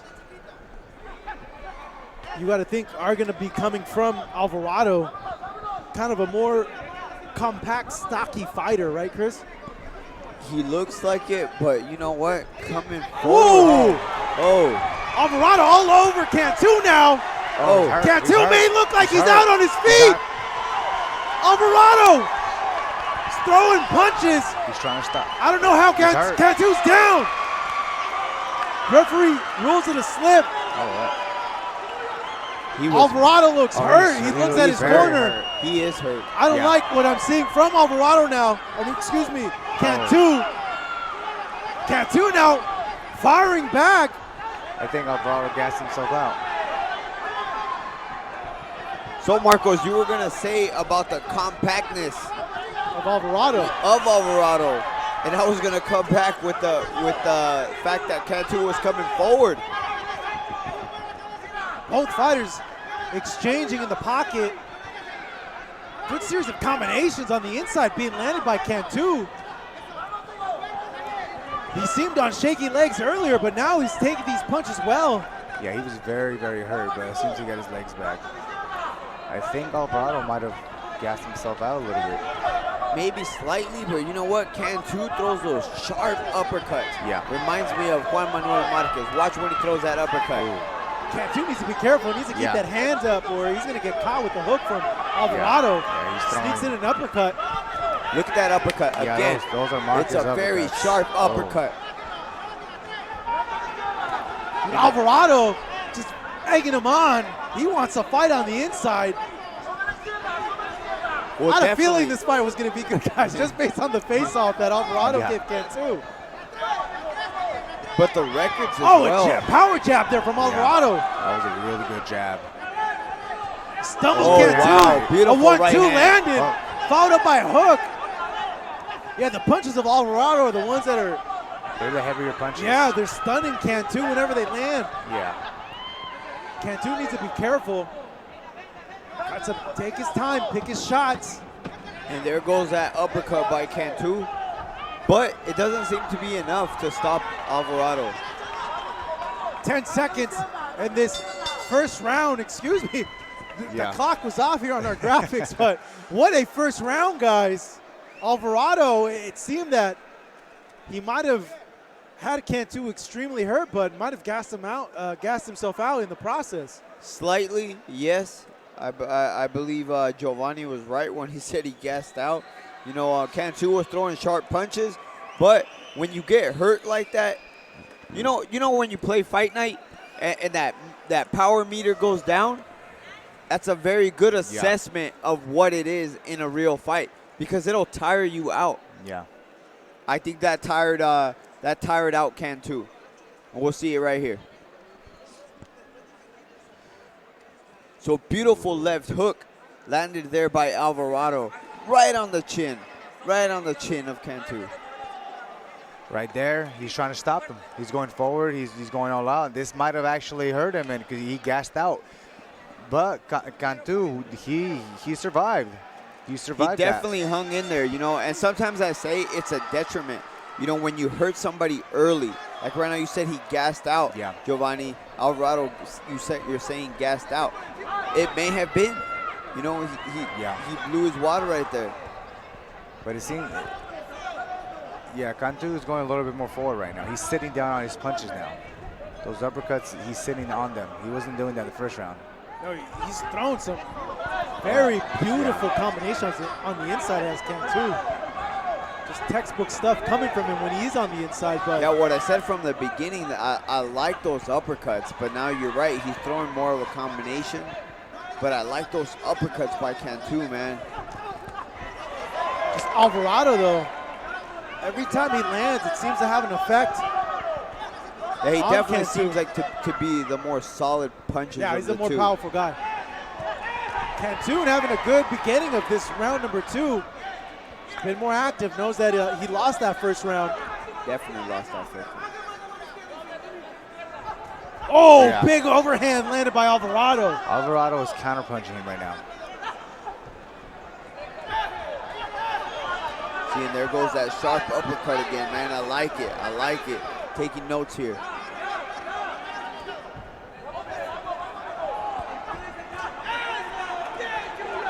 Clean punch being landed now by Cantu. There's Both these guys have shown some really great stuff. Cantu ain't a slouch. He's 6-0, not by accident. He's a solid fighter. Yeah. Alvarado was taking his time more, but he saw something. He figured something out. He's trying to counter him. He's not throwing much, but he wants to counter him and catch him with that hook. Cantu has to be careful, but he's doing more right now. He's sitting down on his punches more. Yeah, and Cantu's Oh, beautiful head movement there. Yeah. Cantu's throwing a lot of umph in these punches, but Alvarado, like you said, just picking them off, There countering you go. well. Counter him Another with the hook hook. by Alvarado. He hurt him again, Marcos. Let's see if Alvarado can put Cantu out. Both fighters exchanging now. Cantu knows this could be a do-or-die moment. Alvarado's taking his time. He doesn't want to gas out. He knows he knows he has Cantu hurt. He wants to catch him with that hook, that same hook. That's what he's looking for. Oh, nice jab. Nice jab. Oh! Down goes Cantu from a hook by Alvarado. He's extremely hurt. He's very hurt. 7, 8. Cantu, let's see if he can survive here. He's getting warned by the referee. He's hurt. I don't know. He was given a lot of time. Let's see if he can Alvarado survive. can survive. Don't touch the gloves. He wants to kill Alvarado time. coming forward now. Puts together a 1-2. Alvarado's waiting for the hook again. He's being patient. Wow. And he was Wow, he patient. survived I it, think he could have blitzed him if he wanted to. Yeah, He definitely could have blitzed him. You're Yeah. right. That was a very good hook. Yeah, that's what he's looking for. Alvarado's sitting on every single punch he's throwing. He's not throwing as much as Cantu, but he's sitting on his punches. Cantu's arm punching half of the punches he's throwing. Man, what heart being displayed by Cantu, but Alvarado's power, oh my goodness. Yeah, you know what? He started off the round very slow, but I mean, it's just how you finish, right? Not how you start. Yeah. That was a very, very hard punch landed by Alvarado. A lot of respect to Cantu. He got up from both of those knockdowns, and he recovered. His last knockdown, he was hurt. He was hurt. Definitely kept his game face on after that knockdown, man. Yeah, he even tried to touch glove, trying to get some extra time, but Alvarado didn't want to have any of that. Did do that. I remember something that you mentioned, Chris, in our first fight. Cantu's fighting like he's never lost before. Yeah, and he doesn't want to give up that O. Absolutely, man. He's in there fighting a very tough opponent, and he's not trying to give an inch, man. And you see it, and that's what makes good fights, Marcos. So we get round number 3. Man, this is barely round number 3. Wow, yeah, you're right. It's barely round number 3. Went by quick. Alvarado taking his time. Yeah, this is surprising. Yeah, he's just looking at counter punching, because what happens is when Cantu's firing, throwing combination punches, he's leaving his right hand down. I also think that Cantu hits hard enough to get Alvarado's respect. You know, that's why he has to fight this way. Cantu measuring Alvarado, had him backed up for a bit, but Alvarado has a lot of power, but he's showing very good defense. Yeah, he's very crafty in there. Just lands a counter overhand just now. Yeah, he figured something out after the second round. He saw something. He's countering him. That's all he has to do. Well, he knows he has the power to hurt him. Yeah. Cantu, though, continues to come forward. Trial by fire for him. A lot of heat being thrown at him as well from Alvarado, who's on the defensive so far, and was so that last round. Yeah, but he's just being patient.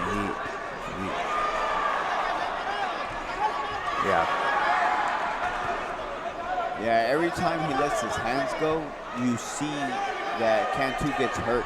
Yeah. So as a fighter, Marcos, there's something you feel. You feel it in there. You feel that he can't hurt you. Oh, body shot seemed to have hurt Cantu just now. That was a very weird reaction. Yeah. The body shot reactions are always delayed, though. Oh, big hand landed by Alvarado. He follows it up. Oh. He may go for the kill now. Cantu hurt. Alvarado, the corner throws the towel.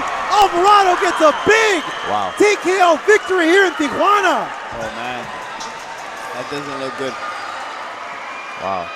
Alvarado is pumped up, gets on his knees, praying. He looks sensational here tonight. Yeah, and you know what, Marcos? He did look sensational. Alvarado is game. He's strong. But I want to give props to the corner right now, man. They're recognizing that their fighter is hurt, and they threw in the towel. Yeah. And right now, you know, everybody has to recognize that this is a difficult sport, man. Absolutely. And Jesus Diaz Cantu, he's hurt. He's hurt right now. And receiving medical attention right now. The corner's helping out, taking off his gloves. But they did the right thing, man. I'm glad. Good for them. Good for them. So we take a look back at some of the action that happened in that last round. Big punches, all landing flush from Alvarado, the referee, jumping in. You see the towel being thrown from Cantu's corner. And we didn't get a good angle because we got the back of Cantu, but his eyes were gone, man. His eyes were gone. His balance was off. Once again, man, kudos to the corner to recognize, you know, undefeated fighter, yes, but safety is paramount, man. Safety is paramount. Yeah. I think Cantu, if he would have boxed him and moved, he would have done a lot better. He stood too much around him after he finished throwing a combination. That's how he got caught. I think it's just Alvarado just had too much power for him. Yeah. That's what it is, man. I mean, now 4-0 with 4 knockouts. It's just what it is, man. He's a strong guy. Alvarado's you know? a very, very, very heavy puncher fighter. So it's easy for us to say that Cantu could have boxed, but it's hard to say that he could have against Alvarado. Alvarado looked very strong tonight, guys. Yeah, he was sitting down on his punches. That was the difference. Let's go ahead and take it up to our ring announcer, Pablo Flores, to make this win official for Alvarado.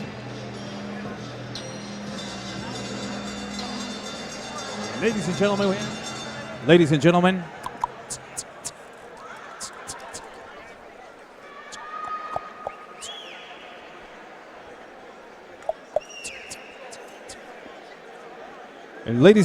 we have the official time of 2 minutes and 1 second in round number 3. Tenemos el tiempo oficial 2 minutos con 1 segundo en el round número 3.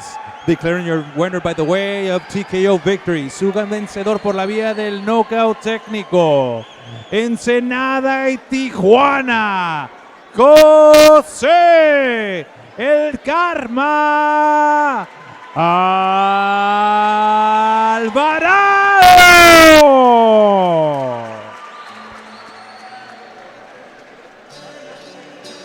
We had a little bit of technical difficulties there, but there you see your winner, Jose Alvarado, getting the 4th straight knockout of his career here tonight in Tijuana with a sensational performance over Jesus Diaz Cantu, giving him the first professional loss of his career. Cantu showed a lot of heart, great size, a set of cojones, but the power of Alvarado was just a little too much. Every time he would touch him, it would have a big effect on Cantu. Yeah, good way to put it, Marcos. You know, good battle, good boxing match. You know, this is what it's all about, man. 2 undefeated fighters making a good fight. You know, strong kid in Alvarado, and Cantu was game, like you said. He was very game. And once again, man, I know I'm going to sound like a broken record, but kudos to the corner to recognize that their fighter, he wasn't there anymore.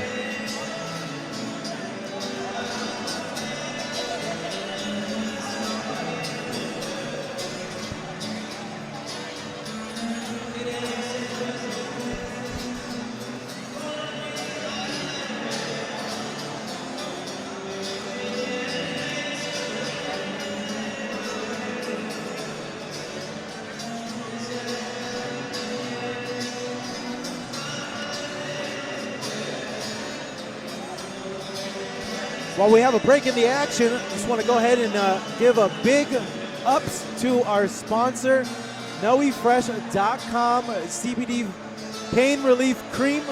Visit noefresh.com and enter the code GSSFresh for a 15% off of your total purchase. CBD pain relief for all your aches and pains of the daily grind of life or training. Go ahead and hit up noefresh.com and get your 15% discount now.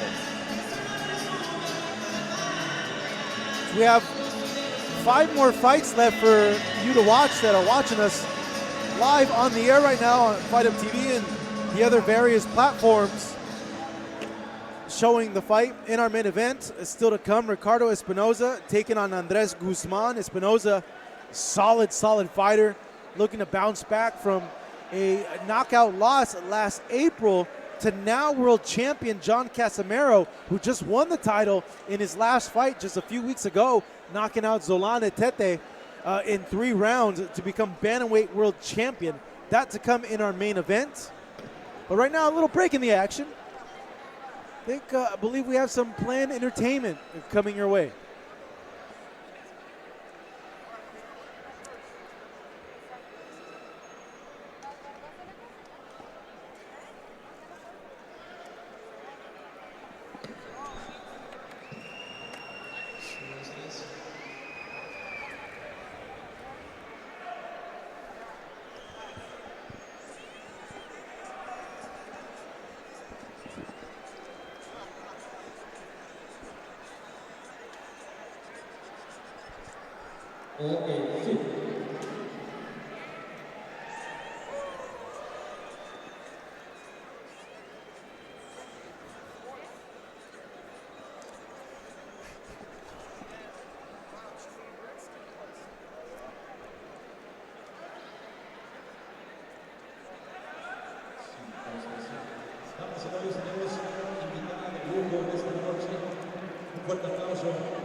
Yo quería hacerte más feliz y te acostumbraste tanto a mi amor que mi corazón estalla de dolor.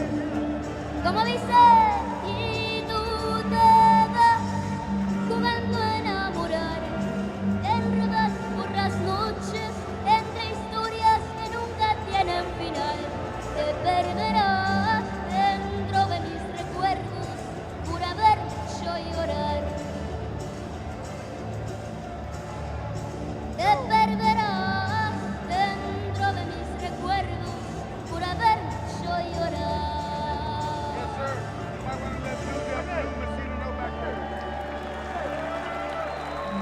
Gracias.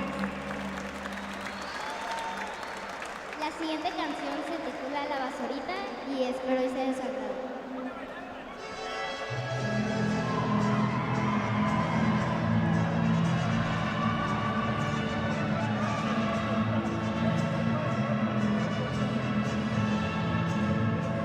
Soy del mar espuma, soy triste lamento.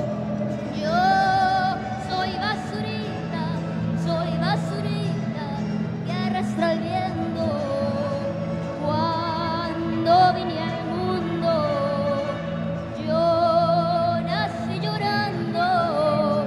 Y yo desde entonces sigo llorando. Sigo llorando, soy como el ave que va volando por un desierto, buscando oriente, encontré el ocaso, buscando bicha, encontré el dolor. ¡Y échale! ¡Y no soy basurita!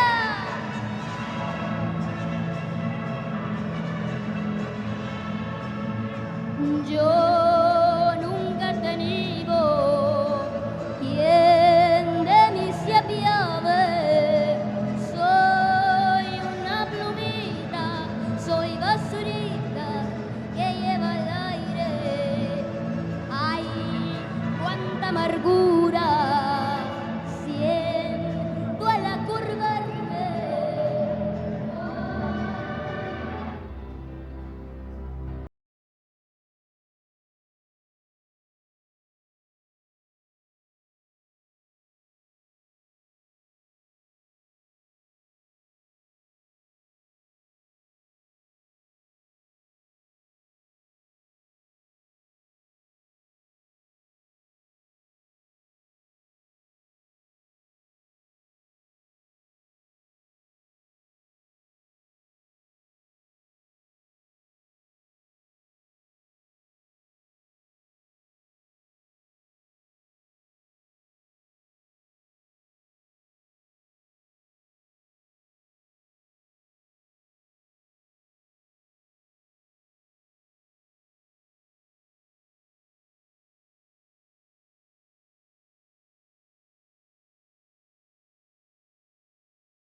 So we take a look at the tail of the tape for the next fight. Coming out 6 rounds in the super featherweight division.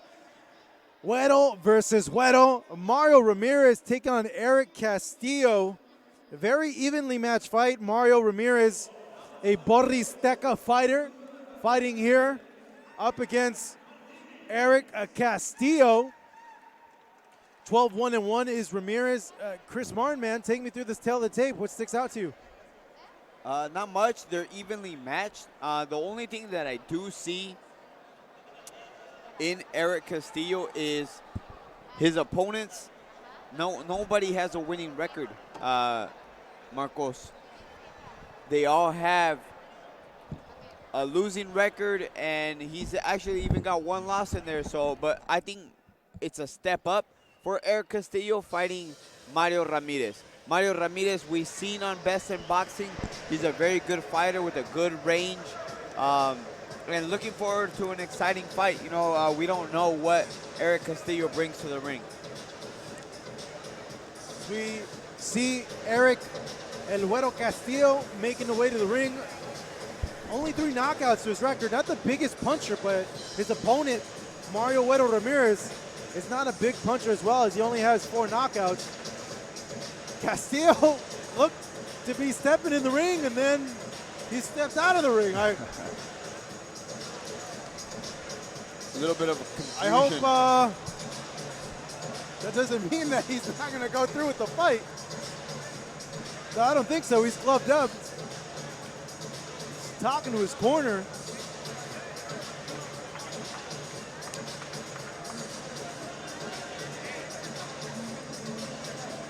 Not sure what Castillo is waiting on. Oh, you know, has to take a photo for the gram. Absolutely. You know, we're in the age of social media. Getting word from a truck now that the commission was halting the entrance of Castillo, but he's now in the ring, ready to go against his opponent, Mario Güero Ramirez, about to make his entrance in a few short moments.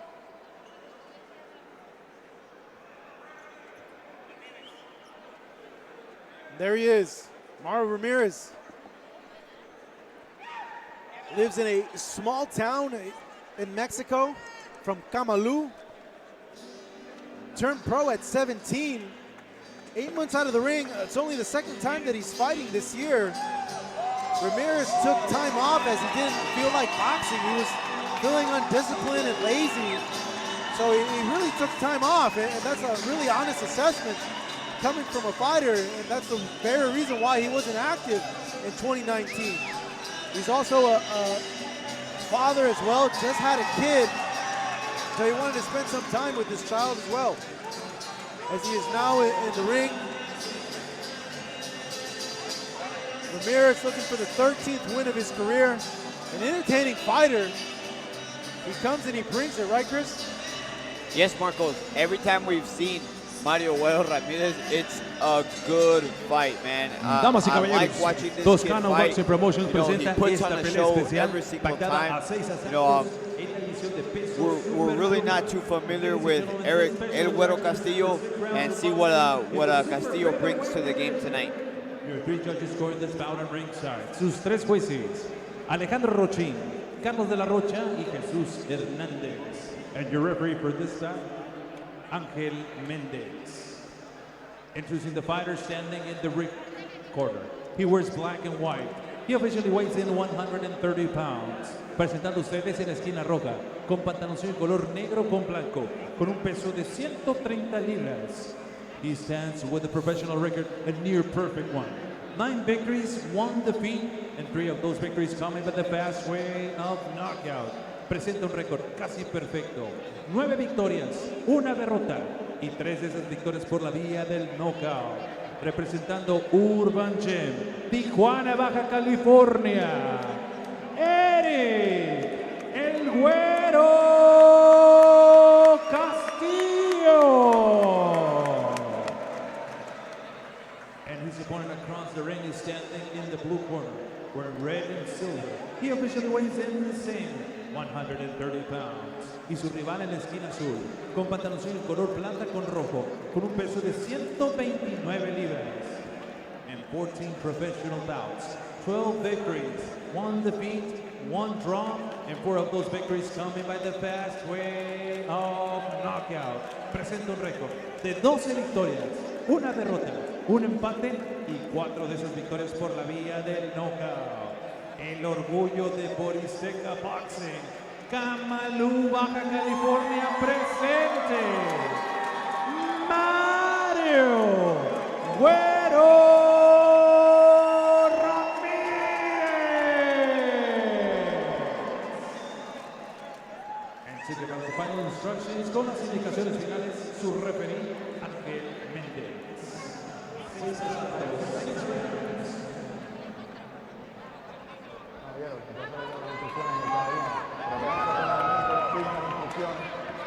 Buena suerte a los dos, todos en guantes. Güero versus Güero. Ramirez versus Castillo. 6 rounds in the super featherweight division about to go down.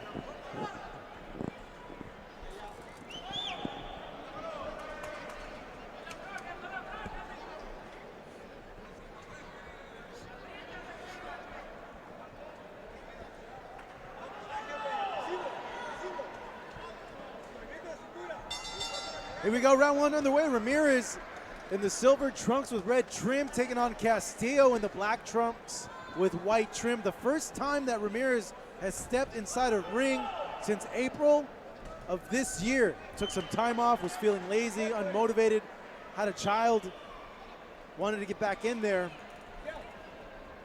See if he shows any rust in there. It's been a while, but Giovanni, 8 months, can there be rust? Yeah, absolutely. That, and you never know how much weight he gained also. Did he train to lose the weight, or did he train to fight?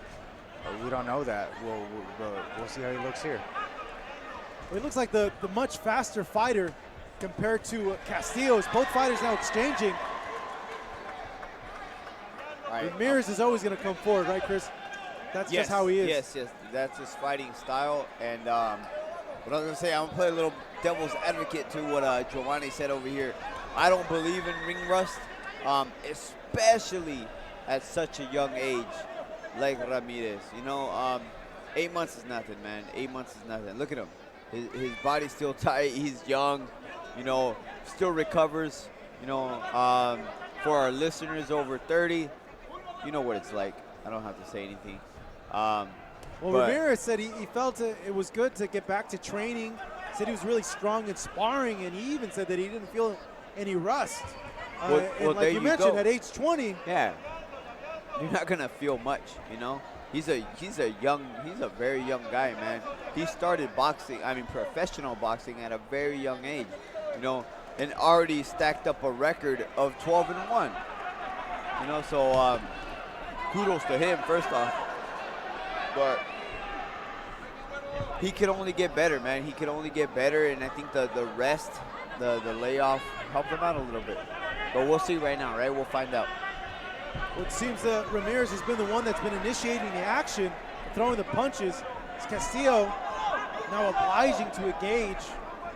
It's been a bit methodical in there. Seems it's not as active as Ramirez, though he lands a jab just now, does Castillo.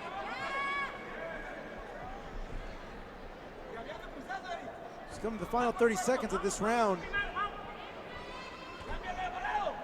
Castillo with a good jab, kind of has a lullless to his style. Ramirez needs to be careful not to fight at the rhythm and pace of his opponent. Oh, good hook. But answered back by Ramirez. 10 seconds left in this round. The opening still to come in our main event. Ricardo Espinoza taking on Andres Guzman. As Güero Ramirez and Güero Castillo finish that round number one. How'd you guys see it? I think Ramirez did the better of the two, simply by just activity. You know, Castillo didn't do much. You have to give it to the guy that put in the work. You know, no man did more damage than the other, but Mario Ramirez threw a lot more. Yeah, Ramirez got a ring generalship easily. He was going forward, throwing punches, staying more active. But we'll see if Castillo picks it up the next round. Yeah, that's a big part of winning rounds, man. Just just kind of sometimes just sway the guy who's throwing more. He may not be landing more, but he's definitely throwing more. Round number two here in Tijuana, Mexico. Mario Ramirez and ERIK Castillo in the ring for your viewing pleasure. Both exchanging. This is what the fans want to see. Ramirez goes down. It's ruled a slip, though. It was definitely a slip. Yeah. A little foot tangling there. Ramirez, even though it was ruled a slip, did not like that as he comes forward now. Got the crowd in it. Castillo letting his hands go. Castillo landed some good shots in that exchange there. And Castillo's had a very good jab, hasn't he, Giovanni? Yeah, he has a really good jab. And also I noticed that Castillo is sitting down on his punches more than Ramirez. Ramirez, sorry. But it's been a fun, entertaining fight so far. Well, if you guys at home ever get jumbled up, just say Güero. Güero's the guy that's winning. You can't get it wrong. Both go by the same nickname, but both do not have the same records. One will come with the second loss of their career, as Ramirez just landed it straight now. It's a bit more active than Castillo. What a body shot there, huh? Castillo answering. And Castillo with the body comes shot right of his back. own. Yes, you're right. You're right, Marcos. Phil Castillo's game, even though he's not as active as Ramirez, he's just waiting to land like a good quality counter. Yeah, I think he's waiting a little bit too long, you know?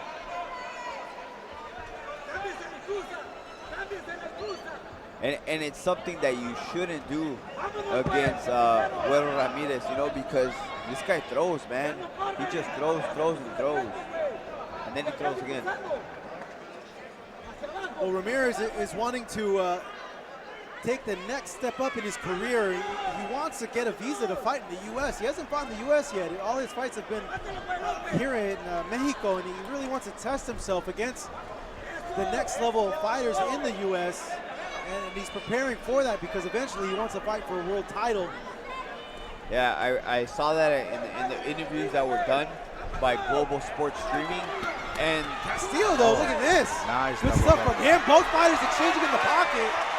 Ramirez clinching up. Castillo pushing him back. So I was before I was interrupted here. I was saying that it's admirable by Güero Ramirez, the fact that he wants to step up the competition. He doesn't want to stay stunk down here in lower level fights in Mexico. Not saying that these guys aren't tough, not taking anything away from Castillo, but he wants more. And that's what it should be. You want more. Round number 2. Not much more you can ask from both these guys, as they both had their moments exchanging punches. The throwing. Giovanni, through 2 rounds, what sticks out to you the most? Ramirez is he's looking for the fight. Castillo is trying to be patient in countering him, but he's waiting too long. He's waiting too long. He's trying to go to the body. Ramirez is the one, and he's looking for the fight. I give him the second round as well. You got to be careful with that you don't wait too long. Yep. Where you get behind in these rounds Yeah. because of the volume and the activity of your opponent. So we take a look at the slip that happened in that last round. Both fighters exchanging here. Ramirez did get clipped, though. He got clipped. Yeah, but from our vantage point, there was a tangling of the feet. But you're right. I didn't even see that overhand right.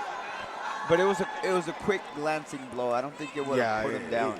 It was more, if it did catch him, it was more of a flash because he got up ready to go. Well, Castillo now cornering Ramirez. Stiff jabs being exchanged by both fighters in the gut. You see immediately the fight changed right now. Castillo's now going forward.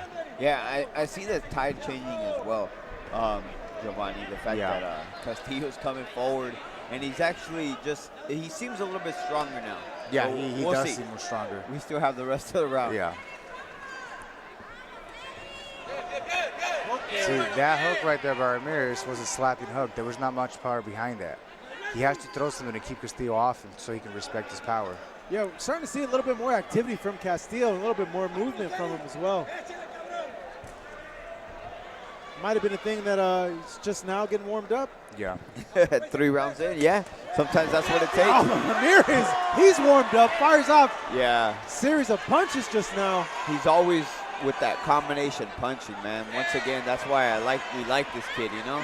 He's fast. Ramirez not liking that loop-de-loop that just happened right now. Throw a hook there to say like, hey, man, we're boxing, not dancing. Nice.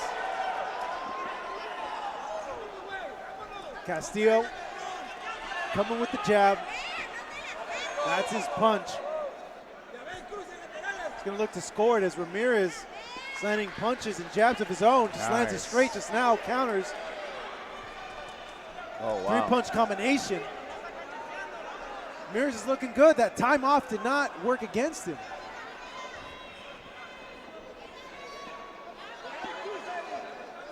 See, Castillo's waiting way too long.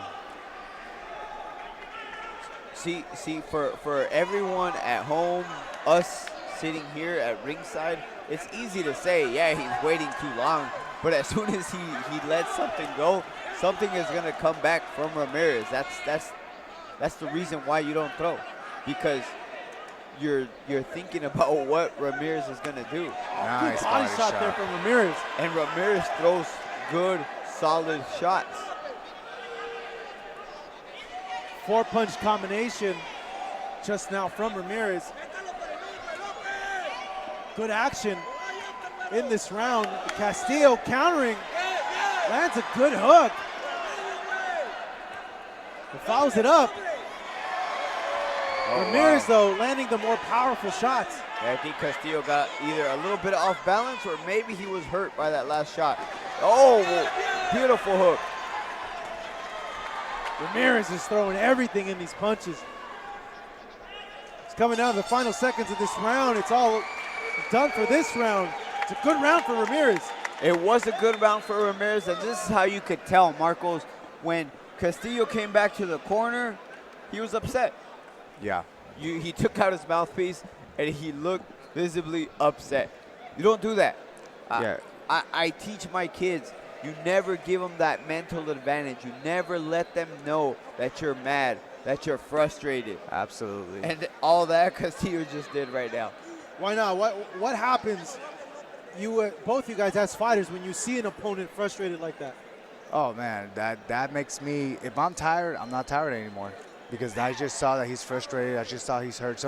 I'm doing something that he doesn't like, so I'm gonna keep on doing what I'm doing. And There it you gives go. me that. It's a psychological effect that you have on the other person. Yeah, absolutely. You You're see gonna capitalize on it. Some beautiful work being done by Ramirez. Yeah, Ramirez did very Castillo, well. though landing his punches as well, but not as frequent as Ramirez.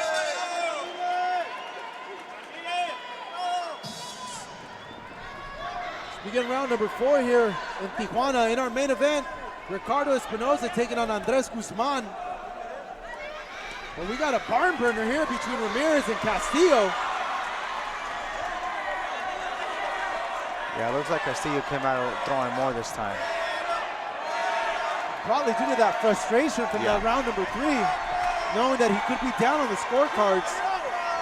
Ramirez is too fast right now. He's too fast. I think he's definitely down on the scorecards, Marcos. And touching on that, Giovanni, he's definitely too fast for him. Yeah. You know, he's hitting those angles extremely well. That punch looked like it might have stunned Castillo. Castillo smartly holding, trying to slow down Ramirez. Ramirez teeing off to the body, to the head. Gets caught with the big overhand punches now by the Castillo. Uppercuts, hooks, a lot of variety to the offense of Güero Ramirez. What could Castillo do at this point, Giovanni, to swing it in his favor? Just pretty much he has to stay, I believe he has to stay inside. Outside, Ramirez is way too fast. He's hitting angles on him. Even inside, though, Ramirez is hitting those angles on him. Castillo has to catch him with something so Ramirez can respect his power and he can take control of the fight more. But right now, Ramirez is completely control of the fight. Chris, how would you nullify the speed of Ramirez? Well, I agree with the fact that he needs to stay inside, but I mean, timing beats speed. Absolutely. Timing beats speed. So he's got to time those shots. He's got to be in between those shots, but like Giovanni said, he's got to be on the inside. He can't stay on the outside right now. But he's getting worn out, man. He's getting worn out. Yeah. Back to that boxing meter, you know, that power level is going down. Goodness. That was a solid. Castillo stunned! Both fighters exchanging now. This is where Ramirez has to be careful, though.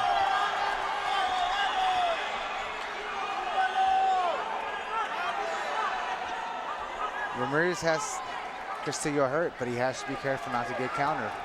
30 seconds left in this round number 4. Ramirez taking his time. Stunned Castillo just a few moments ago. shaking that left hand. Has his hands down, pops the jab, gets out of the corner. And like you said, he was shaking that left hand. Usually we see a little bit more action from Ramirez, so maybe he hurt that hand. Seems like he did. So far through 4 rounds, Ramirez is looking sharp. Castillo goes back to his corner, shakes his head, he's frustrated. Yeah, like I mentioned before in the previous round, man, you know, you're showing that frustration. We see it, Ramirez sees it, and he's capitalizing on it.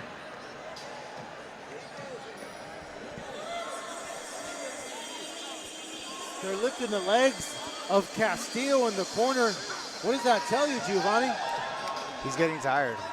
He's getting tired. The punches are starting to accumulate. Ramirez is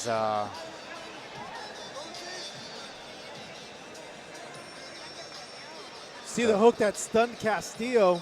He follows it up by 3-punch combination. Castillo eating a lot of punches, lands his own punch. But all the best punches have come from Ramirez. Yeah, absolutely. All the best punches were landed by Ramirez. And it's funny, man, when a hook lands straight on your face, not on the side. It was a hook, but it landed right on the chin of Castillo. I think Ramirez smells blood. The crowd behind Mario Ramirez has a big contingent of fans.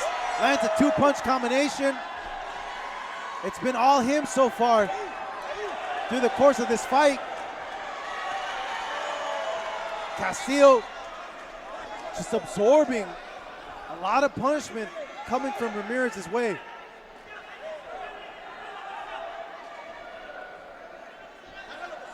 And the combinations, Marcos, the one thing that I touched on before this fight, before the first bell of this fight started, the fact that Ramirez throws nothing but combinations. He's finally living up to the name. You know, we're in the 5th round, yes, but I mean, those hands are flowing, man.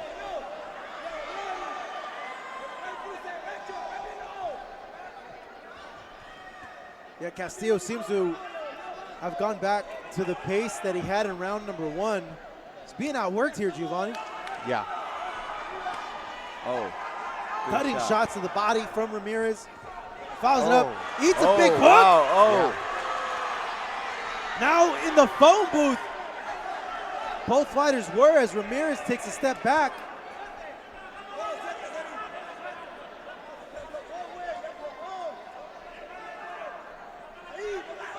That's where Garcia has to work. Seems Ramirez might have slowed down a little bit too as well. Throwing a lot of punches. This is a big work rate from Ramirez. Oh, beautiful combination there. These are sharp punches coming from him. Digs at the body. Castillo coming forward. Not much mustard in his punches. Not when you compare him to Ramirez. Ramirez looks sharp. He prepared for this fight. Yeah. Oh yeah.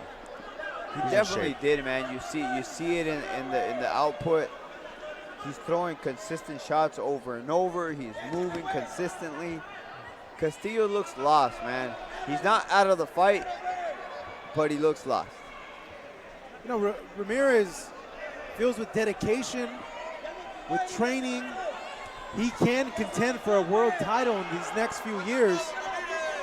Time still will tell if that will come to fruition, but he's shown that he has the skills to certainly belong in the ring with some of the top guys in the super featherweight division.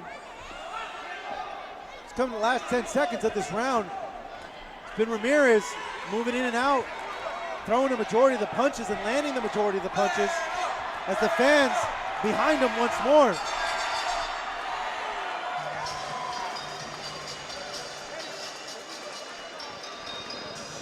And once again, Marcos, Castillo continues to do the exact same thing. So we're keeping the camera here on Castillo, and the fans at home could see the fact that we could see the frustration on the face, on the body language of Castillo.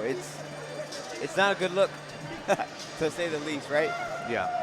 Him going back to his corner, shaking his head, and taking his mouthpiece out like that. That's not a good look. You know, at this point, you got to think that he's behind in the fight. This is Castillo. Yeah. I'm not sure he has the power to be able to put away Ramirez with one punch. I don't think so either. He hasn't proved it. Hasn't hurt Ramirez once. And neither has he hurt Castillo, right? But if it continues to go, yeah, man, it's a landslide win for Ramirez. The thing about it is that Ramirez punches are accumulating, and they're hurting Castillo. Yes. There might not be a lot of power behind them, but a lot of punches, you know, you're chopping down that tree. You're absolutely right with that one. Here we go, the final round. Ramirez in the silver with red trimmed trunks in control in this fight. It's her first fight he's had since April. 8 months, no activity. He's looking sharp here tonight against his opponent, ERIK Castillo. He's exchanging with him just now. That's what Castillo has to do. Go forward and just throw a hook, overhand right. Throw and hope, one of these lands. There you go. And he's landing. 2-punch combination just lands right now. I think he hurt him. I think he hurt him. Guero also. Yeah. Ramirez obliging to answer as well. Both fighters throwing big punches. Castillo goes southpaw. Go back to orthodox. Yeah, Marcos, but like I've said before, man, has a crowd pleasing style. Does Ramirez.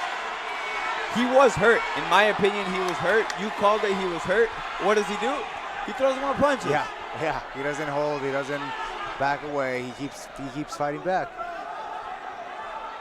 That's like a Erik Morales type of fighter. Exciting fighter. Yeah. Ramirez sticking his tongue out. He loves being in there. He loves this stuff. He tries to land a hook to the body. It's blocked by Castillo. Castillo should have been fighting like this since the first round. Oh, yeah. He waited too long.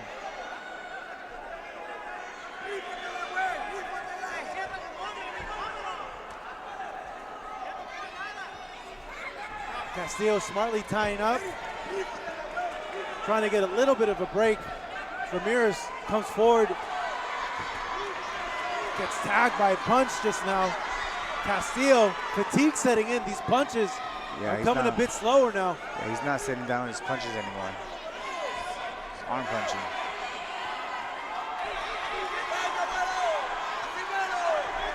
As Ramirez is just non-stop with his pace. It's a frenetic pace. Yeah. The fans behind Ramirez.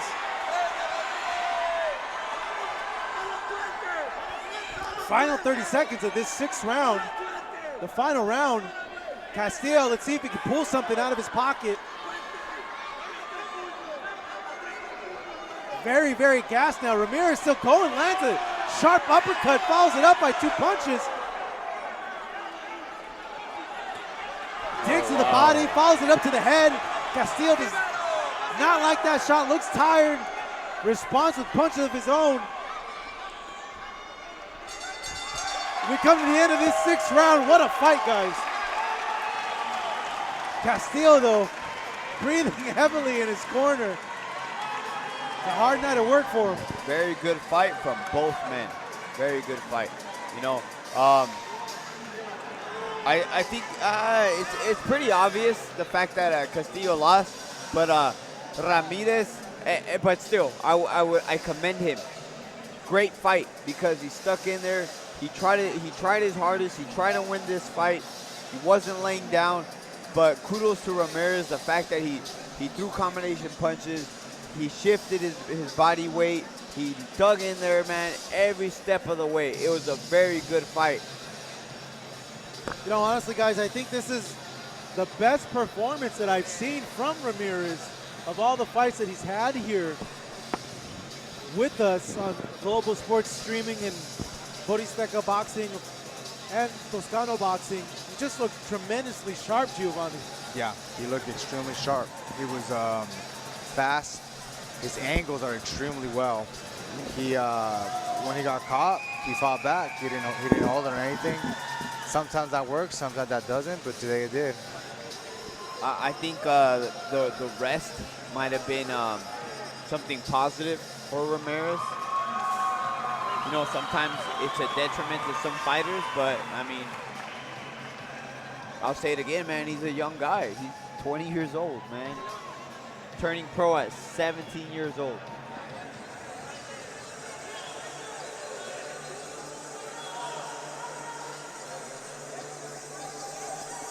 Well, we're going to find out who's the mero, güero. There you go. Coming up right now. I believe we have the decision.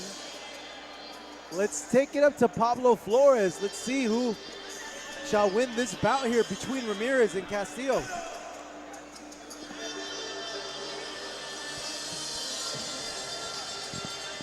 Ladies and gentlemen, after 6 rounds of boxing, we now go to the judges' scorecards. Damas y caballeros, después de 6 rounds de combate, nos vamos con las tarjetas de los jueces. No sin antes un fuerte aplauso para los dos güeros, el güero Castillo y el güero Ramírez, por este combate. Judge, el juez Jesús Hernández, he scores it 58-56, 58-56. And judges Alejandro Rochín and Carlos de la Rocha have the same scores of 59-54. Estos dos últimos jueces coinciden en números 59-54.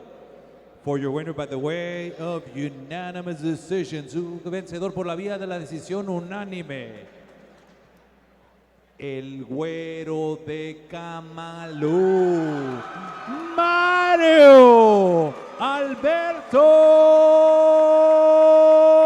Ramírez. There we go, your winner, Mario Ramirez. Y también man, what a fight, guys. Improving now at 13-1-1. Put on the best performance of his young career at this point. Hey, he said he wanted to step it up, and he did tonight. Sure, he got the attention of those watching it and those promoters watching. You're going to see big things from him in the future. Yeah, absolutely. Marcos, you know, fought a guy with a good record, 9-1. In ERIK Castillo. It was a good fight. Definitely a good, I'm not going to say it's a comeback fight because, you know, 8 months without doing much for a 20-year-old, I don't think it's that much of a detriment to him. But he looked sensational tonight. That's all I can say. He looked great. Yeah, what do you think, Giovanni? He was in shape. He was in shape. He threw a lot of punches. He was busy, and I thought he won every single round. Take a look at the tail of the tape for our next fight. Giovanni, take us through the tail of the tape and see what sticks out for you right here. Manuel Jaimes versus Alberto Guzman. They're pretty well even. I mean, Alberto Guzman has longer reach, very, very minimal, but it should be a good fight. Manuel Jaimes, me and him have dozens of rounds that we sparred, so I know him very well. His coach, Steve, actually used to be one of my trainers when I was an amateur, so I know his trainer very well. Good trainer. As Alberto Guzman is now in the ring, Manuel Jaimes making his way, 7-0 with 6 knockouts. It's a big puncher, Giovanni. Has power. Yeah, he has power. A lot of those fights, he overwhelms the fighters. He throws a lot of punches. He's busy. Just like you saw Ramirez on the last fight. Manuel Jaimes is similar, but he's very, very, very busy, and he has a heavier punch, I would say, than Ramirez. But we'll see how this fight goes. So he has a heavier punch than Wade Jones, who we saw earlier? No. I say that respectfully. But Toscano Boxing Promotions presentan este encuentro pactado a 6 asaltos en la división de peso ligero. And ladies and gentlemen, let's get ready for a co-main event of the evening. 6 rounds of boxing in the lightweight division. Your 3 judges scoring this bout in ringside. Sus 3 jueces. Jesús Hernández, Carlos de la Rocha y el internacional Alejandro Rochín. And your third man at the bell, el tercero en la superficie, su referee, Ángel Méndez. Introducing to your first fighter, standing in the red corner, wearing black and pink. He officially weighs in 132 pounds. Presentando ustedes en la esquina roja, con pantaloncillo color negro con rosa, con un peso de 132 libras.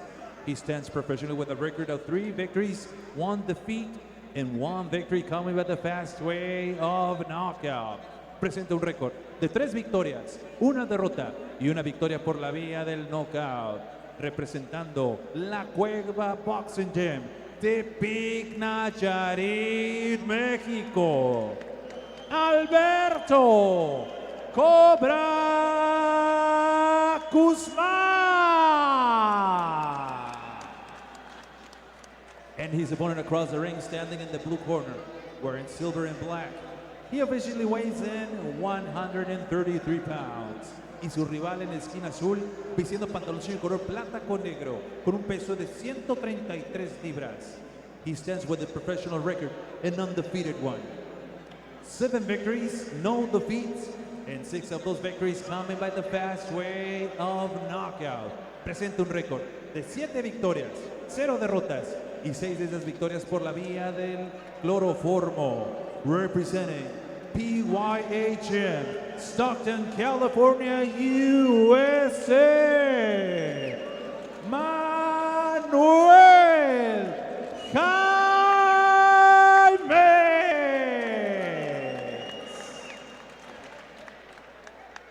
And giving out the final instructions con las indicaciones finales, su referee Ángel Méndez.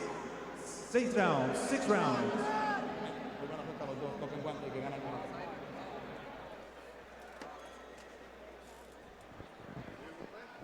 Catchweight bout coming your way. Manuel Jaimes 7-0 from Stockton, California with 6 knockouts. Taking on Alberto Cobra Guzman. It's 3-1 with 1 knockout. Guzman from Tepic, Nayarit. Action underway. Guzman in the black shorts. His opponent Jaimes in the silver trunks. Watch out for the power of Jaimes. 6 knockouts. Expect for him to put all his weight in his punches. Yeah, once he gets going, he doesn't stop. So Giovanni, 6 knockouts out of 7 wins for Manuel Jaimes. I'm gonna assume, sir, that there's no Stockton slaps. No Stockton slaps, but shout out to my boy Nate Diaz, but no Stockton slaps here, at least with us in boxing. Hook just landed from Guzman. So that was a good hook throw. I know it missed, but that looked like a solidly thrown hook by Guzman.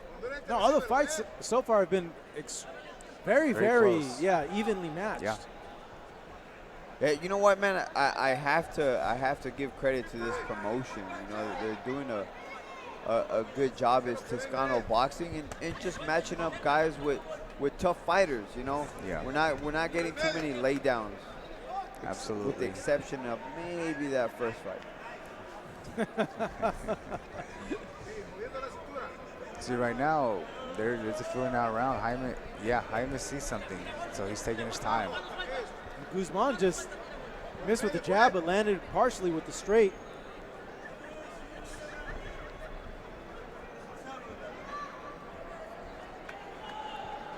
See, Guzman wants to counter him. That's what he's looking for. That's why Jaimes is not throwing. So you see, right there, he's about to throw that hook.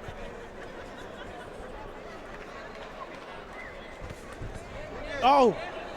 Jaimes touched him. His body seemed to react very bad to that punch. I think so too. He's still walking forward, but he felt that. Yeah. he's trying to counter him. Corner of Guzman asking for that uppercut. Short punches being landed here in the clinch. Good work being landed and thrown by both fighters. Yeah. Referee finally breaks him up. 20 he seconds let them left. work in there. I like that. He let them work in there. He didn't right away pull them apart. Yeah, I always felt that refs should let the fighters work in there. You got a lot of them that don't. Up to Kenny Bailey, sir. Final seconds of this first round. Feeling out round for both fighters. Yeah, Guzman but I think came forward. I think Jaimes is giving him too much respect right now. I think he should go a little bit forward and show him. But he's waiting. He's waiting a little bit too long. I know why he's waiting. He sees Guzman wants to counter him with a hard hook or a right hand, but he's showing a little bit too much respect. I think he has to go forward a little bit right now. What are you seeing, Chris? Well, Giovanni, I kind of piggybacking on him. Yeah, he is waiting a little bit, but I mean, it's the first round, man. It's the first round. You're warming up that engine, and it's a feel-out round. Yeah. For most everybody in the professional boxing game, it's a feel-out round. Yeah. It's just I'm so used to watching him just go off top, just throwing a lot of punches. You know, I feel like he's waiting a little too much just because I know him personally and I spar with him a lot. But he sees something that we don't see. Yeah, absolutely. Round number 2 here in Tijuana. Main event still up ahead. Ricardo Espinoza taking on Andres Guzman. We got Jaimes and another Guzman in the ring, Alberto Guzman. Both fighters feeling each other out in the first round. Jaimes being now a little bit more active with his punches. Throwing the jab moments ago.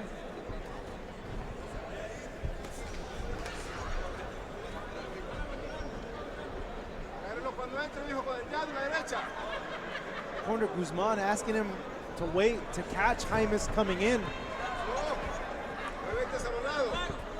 Asking him for lateral movement, move side to side. Guzman is very awkward. Yeah, he throws is, right? awkward punches. Weird angles there. Yeah. Lands a punch. Both fighters throwing, but not landing. Hook there, landed by Guzman. He's been landing. These punches have been getting through on his end. Although the technique is not there, he seems like he might just be a strong guy. Like, he hits hard and he's strong altogether because Jaimes hasn't been able to capitalize. Well, he is herky-jerky, too. Yeah. That's tough. So, you know, yeah, you've been taught traditionally to counter off. Yeah. And you get a guy who's herky-jerky with his timing and his movement. He's not there when he's supposed to be there. Yeah, makes sense. But also, I think it also plays into the fact that he can crack a little bit. He may not hit terribly hard, but he can crack a little bit. Making Jaimes think about it.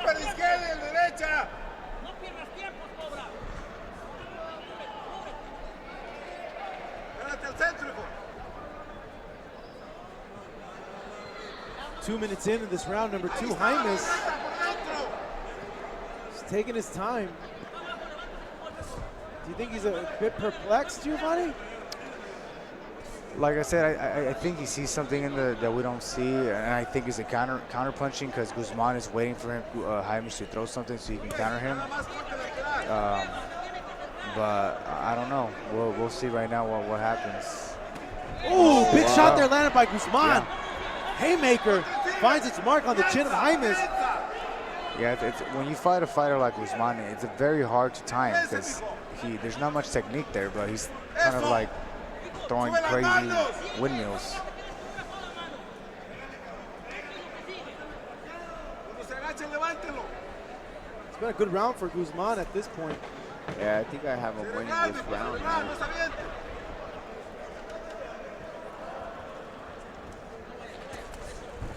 Leaping forward.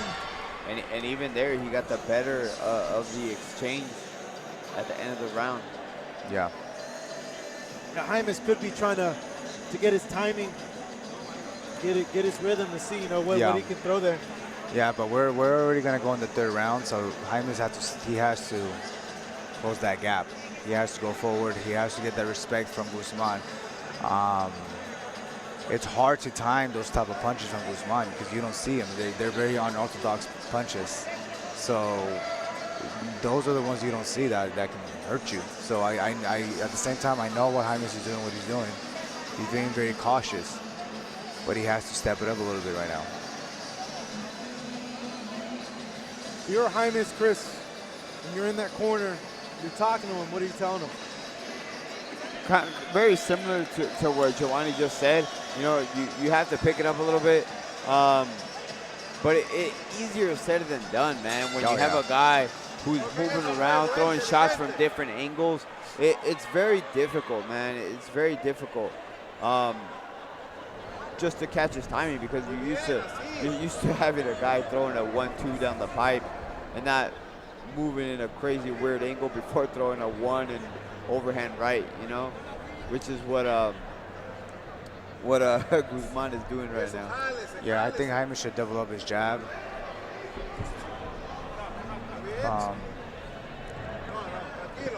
Keep Guzman on bay and just frustrate him, and then maybe you can get something else out of that. But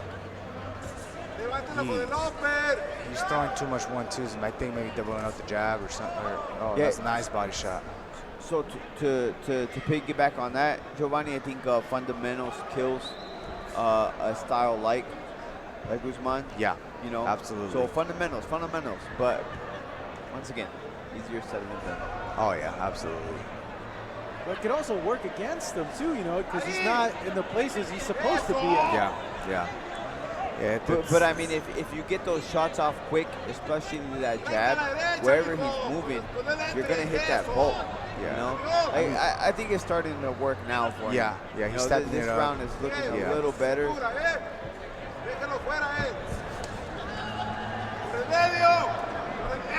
But Guzman's still an awkward guy.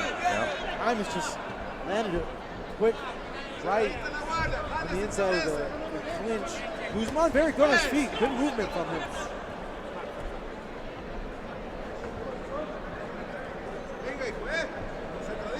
Has a lot of natural abilities going for him.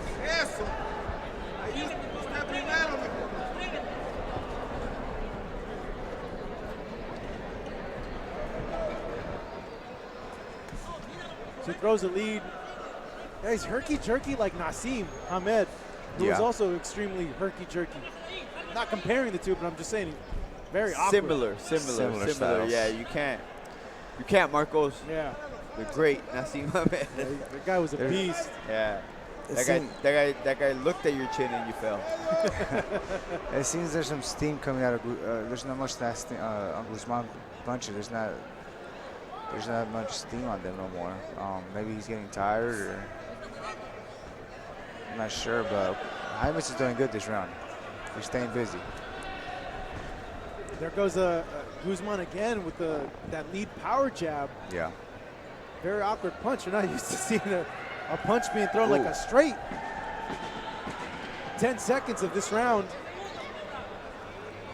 Jaimes trying to crack the code of the Cobra. Oh, wow. Guzman. Beautiful shots landed there by Guzman, right on the inside, man. Well, now I know why they call him the Cobra, because his movement is all over the place, and he strikes at you from very awkward places.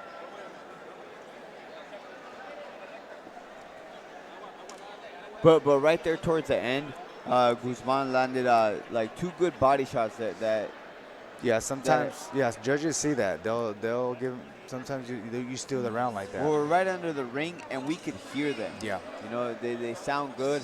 They look good. See if they put down that damage meter of Jaimes. Yeah. But Jaimes stepped it up this round.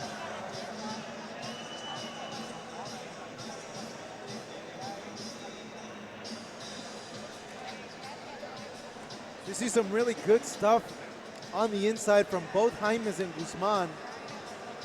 Good exchange here, both throwing punches. both fighters landing punches. Solid work here from both of them. Round number 4 between Jaimes and Guzman. Chris, if you had to give the fight to somebody at this point, who would you give it to? You know what? It's tough, but I'd give it 2 rounds to 1 for Jaimes. I know this round just started, but I'd say Jaimes 2-1. Giovanni? 2-1 as well. Yep. You see those dirty tactics from Guzman. That's where Jaimes has to keep punching and just move and hit those angles. Get out of the way. He goes southpaw right there, Guzman. He goes back to orthodox. Very unorthodox fighter. But now you see Jaimes stepping it up, throwing a lot more punches.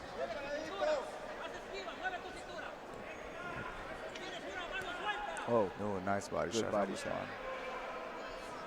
Yeah, Guzman got pop in his punches. Yeah, and he's not really stepping on them. He's just kind of just like halfway on punching. So, I mean, that shows me maybe there's more power behind that punch.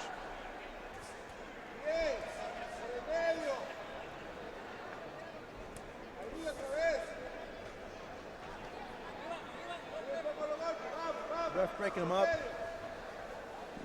Jaimes.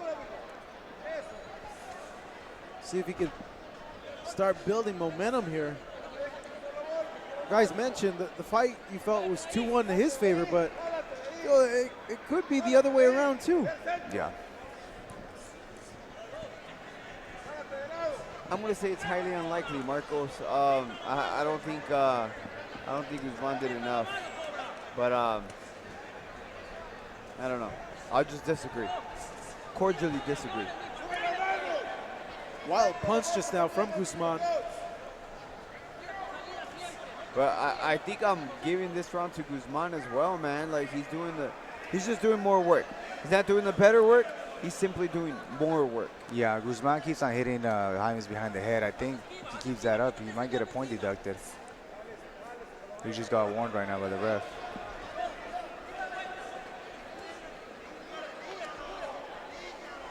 Yeah, Guzman is sneaky because when he goes on his way back, there you go. Another one behind the head. He'll switch his stances and throw a lead. Okay. Well, he's going to get warned again.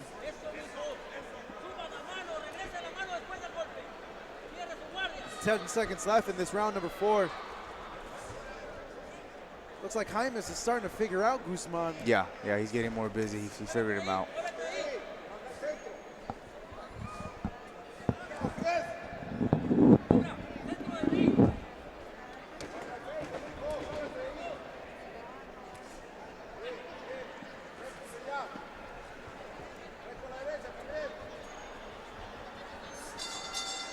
Say that round seemed to have taken a little bit longer than the 3 minutes, right? I think they were like 20 seconds extra. Yeah. I was wondering if that round was going to end. But Jaimes, he stepped it up. I think he saw something finally to go forward more. But you still got to be careful with Guzman because he's very unorthodox. He can still throw those windmills and catch Jaimes with an overhand right or something crazy. No, I think Guzman is a case of he has fast twitch muscles where it doesn't look like he's getting all his weight behind his punches, but you still feel like a thud from his punches. Yeah, absolutely. Yeah, I think if he turned his punches, there would be more power behind them. So you take a look at body punch there. Yeah. That seemed a little low there, huh? Yeah, that was actually very borderline low. But Jaimes looks like he figured something out. He's punching out more. And against a fighter like Guzman, that's what you have to do. You have to go forward and not let him get any leverage on those punches. Round number 5 here from Tijuana, Mexico, the best in boxing, live on Fight Up TV. Marcos Villegas on the call, being joined by Chris Martin and Giovanni Gonzalez. Yet to come, our main event, Ricardo Espinoza taking on Andres Guzman. Vincent Avina taking on an opponent to be determined as his original opponent fell through. Manuel Jaimes and Alberto Guzman in action right now. Guzman is looking more tired. I think Jaimes is tiring him out. Guzman just landed a good uppercut, follows it up. More punches, borderline punches from close to behind the head from Guzman.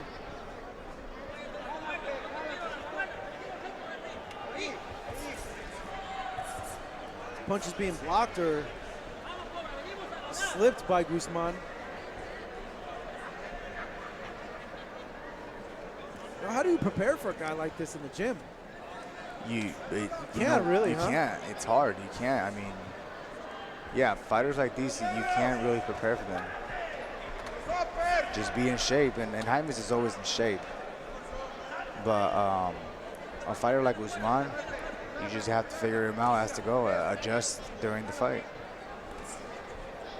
See if Guzman's able to continue his work to the body. Yeah. 1-2 is blocked by Jaimes. Jaimes has been coming forward. Hook gets rolled by Guzman. Just been more active now. Yeah. As Jaimes. Oh, nice uppercut from Jaimes. Solid uppercut there from him. Yeah, he's outworking him now. Jaimes is outworking him. He just fell right now. I think the ref tripped him. But he fell because he's getting tired. He's getting outworked right now by Jaimes. His facial expression shows it as well.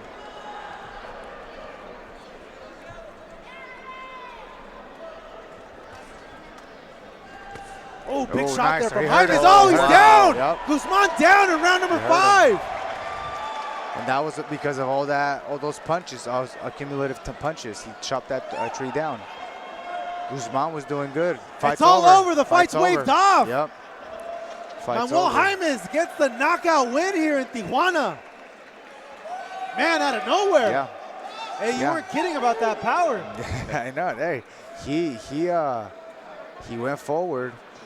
He out-hustled his opponent after the second, third round, and he got the W. He got the knockout. I think he took his time. He broke him down. Yeah. You know, those last shots were pretty solid. We take a look at the knockout. Creates some space. Walks forward. Throws a jab. Bang. Oh, right in. Where'd that hit, like right on the temple or like by the ear? By the ear, right. Those hurt. But that was a cumulative of a whole bunch of punches. He wore him down. He cut the tree down. And because in the first 2-3 rounds, Guzman was fresh. He was still dangerous. Jaimes was very cautious. But you can see Jaimes was stepping forward, getting him tired, and Guzman was getting very tired, and Jaimes took advantage. Yeah, Guzman's still in pain. He's grimacing. He's putting up a great effort, too. That was a good rounds in there. That was a good performance by Jaimes. It was a very he adjusted very well. You see Jaimes repping the 209, Stockton, California. That's 2 in the book for you guys. Yeah. Here tonight. Yeah, we have one. We have Vincent Avina that's left to fight, and I have no idea who he's fighting, but he's up next soon. See a victorious Manuel Jaimes, all smiles as we take a look back at some of the action from the fight. He gets tripped by the ref right there. Yeah, so right here, guys, I think that obviously he did get tripped, but getting up, he looked winded. He looked out of it. Yeah, that's he didn't look like he was all there. Yeah, that's what Jaimes does. He gets you tired. You have to be in shape. With a time of 2 minutes and 49 seconds in round number 5. Damas y caballeros, el referee Ángel Méndez da el conteo de 10 con un tiempo oficial de 2 minutos 49 segundos en el quinto asalto. Declaring your winner by the way of KO victory. Su vencedor por la vía del knockout, de Stockton, California, PYA Gym, Manuel JAIMES.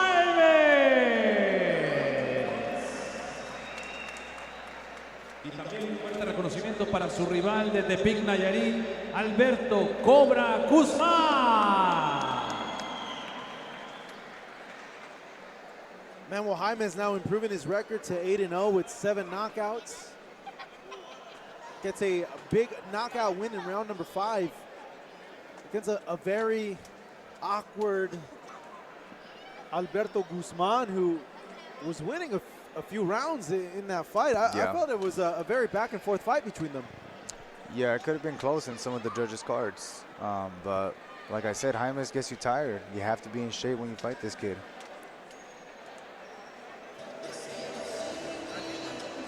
You know, 7 knockouts now in total for Jaimes, man. I like what you say, the fact, you know, the fact that he gets you tired, but I can see that the way he comes forward, you know, very subtle, you know, nothing crazy, but he sets up his shots and he's setting them up good, man. Like that last combination that landed, man, those were solid punches.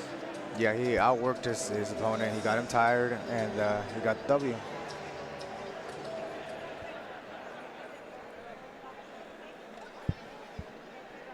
So we take a look at the next fight coming up. Fan favorite here in Tijuana, as we see Ramon Cholo Barajas to the right of your screen. No brainer as to why he's called Cholo Barajas as he takes on Antonio PEREZ. Chris, break down the tail of the tape for us. Well, there's not much of a difference, you know, only in height. You know, I was gonna touch on the fact that the reach, you know, the weight disparity is good. The height, I wouldn't say it's too much, man. 3 inches, you know, in this weight class, it's nothing major, you know. Especially since the reach is only is beneficial for Barajas, but nothing major, guys. You know, we're not gonna see a big boxing match anyways from Barajas. Barajas is gonna sit there in front of PEREZ and he's gonna throw those shots. Yeah. So here comes El Cholo, Ramon Barajas. Very experienced fighter.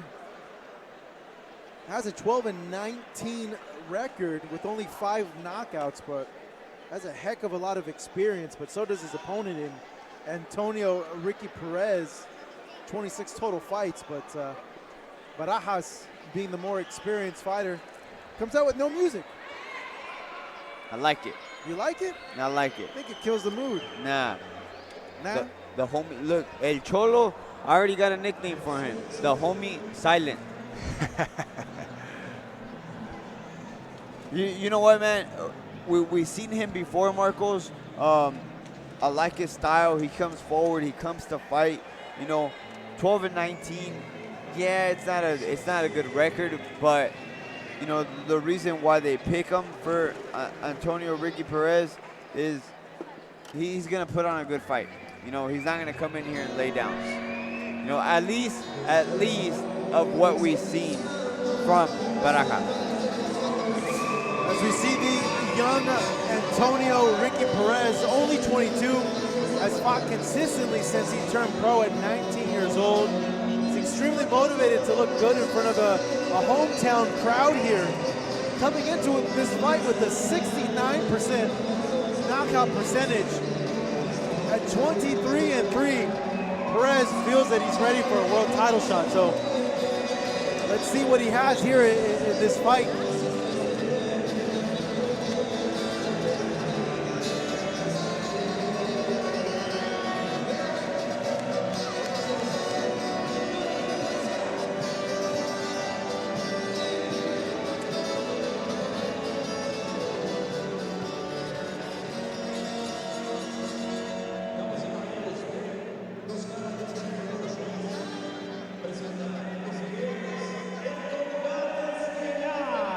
De esta noche, pactado a 8 rounds en la división de peso welter.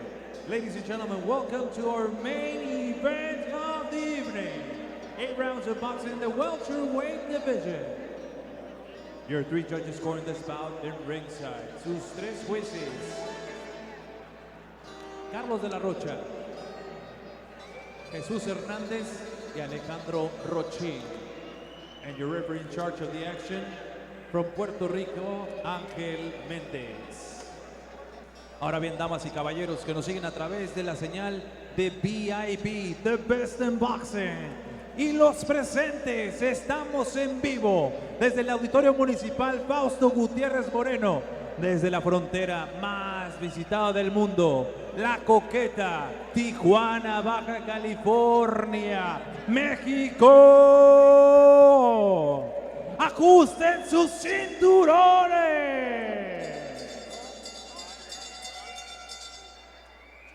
Introducing the fighter standing in the red corner, wearing black and white. He officially weighs in 141 pounds. Presentando ustedes en la esquina roja, con pantaloncillo color negro con blanco, con un peso de 141 libras. He stands with a record of 12 victories, 19 losses, and 5 of those victories coming by the fast way of knockout. Presenta un récord de 12 victorias, 19 derrotas y 5 de esas victorias por la vía del knockout.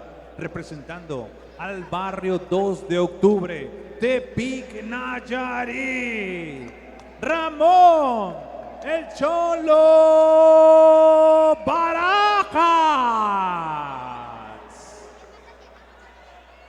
And his opponent across the ring standing in the blue corner.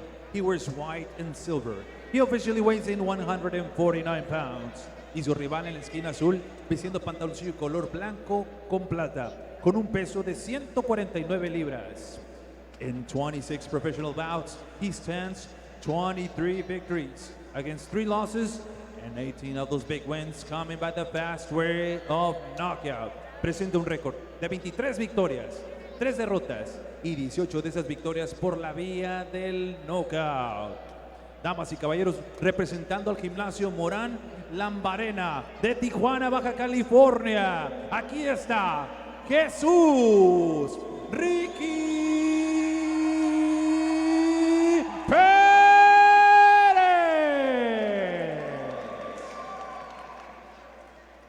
To give out the final instructions, your referee, con las indicaciones finales, su referee Ángel Méndez. 8 asaltos, 8 rounds. Viene una pelea limpia, sigan las instrucciones, protéjanse a todo momento. Muy buena suerte a los dos. Dos en guantes.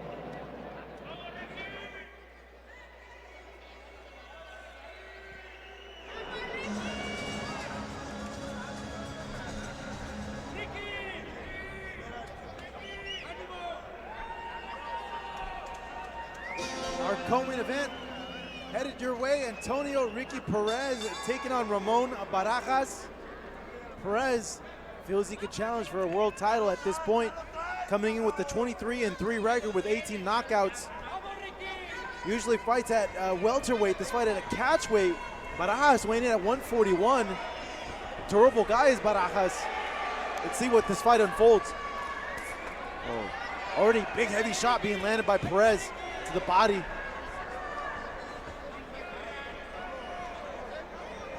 So you threw out there, Marcos, durable guy usually, but coming out the gate with strong body shots is Barajas. Excuse me, Perez. Yeah, you got to think Barajas. Perez saw the. He got a little soft touch there in the midsection. Does Cholo Barajas? Oh, there's another one there. Sporting the dad bod. Nothing wrong with that though. It's in style. It's in style, sir. It's in style.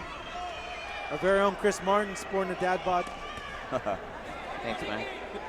Big body shots being exchanged by both fighters. Perez, hometown kid from Tijuana, Baja California. Turned pro at 19 years old. He's 22 now, so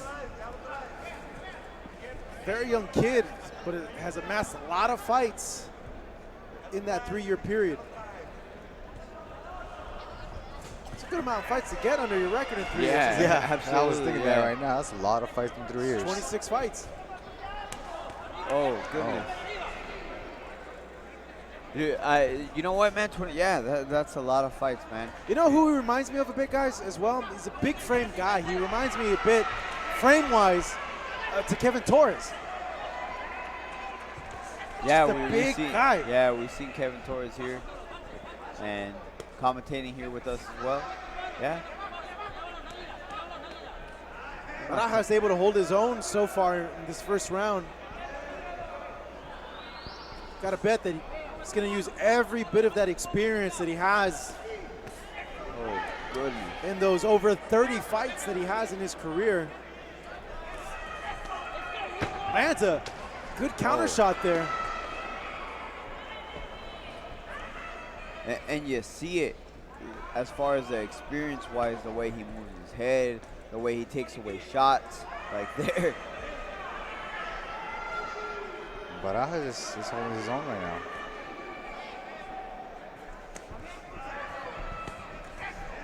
Yeah, Barajas gets hit by a big haymaker. Taps his gloves. Come on, bring it, Perez.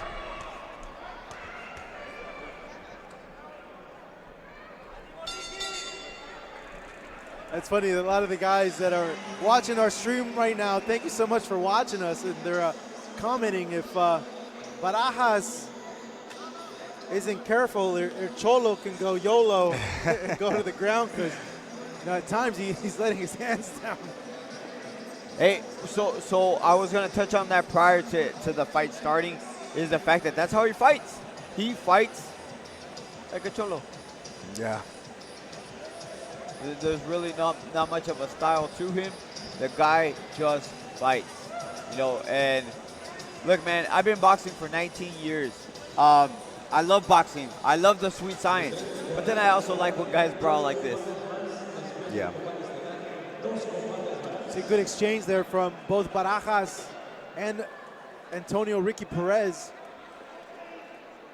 But I don't think Barajas can take too many of those solid punches from the much bigger Perez. We begin round number 2, our co-main event. And they're much crisper shots from Perez. Yep. You know, Barajas just throws crazy punches. You know, may not be effective. Once again, I like to watch it, but it may not be as effective as Perez. Still to come, Ricardo Espinoza taking on Andres Guzman, and Vincent the Beast Avina taking on the ever evasive and elusive TBD, to be determined. It's Ricky Perez now, starting to open up. Let loose his arsenal. Digs to the body. Barajas did not like that punch. He gave a grimace. Perez now pressuring. Yeah, he's running for the kill. Yeah. I think he's hurt. Barajas, though, just landed it straight now. Perez needs to be careful. Yeah. Overhand right was just landed right now. Perez goes into southpaw, digs to the body.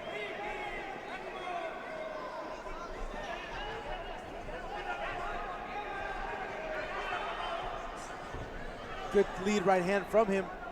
Now switches to orthodox. Switch hitter is Perez.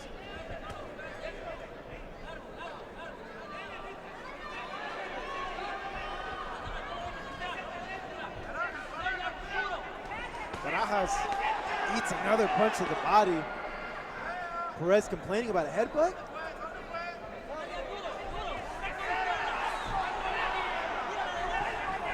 Perez is all power. He's loading up on all these punches, not giving Barajas any time to breathe there when he does throw his combinations. Barajas has a tight guard now, doesn't like those punches to the body.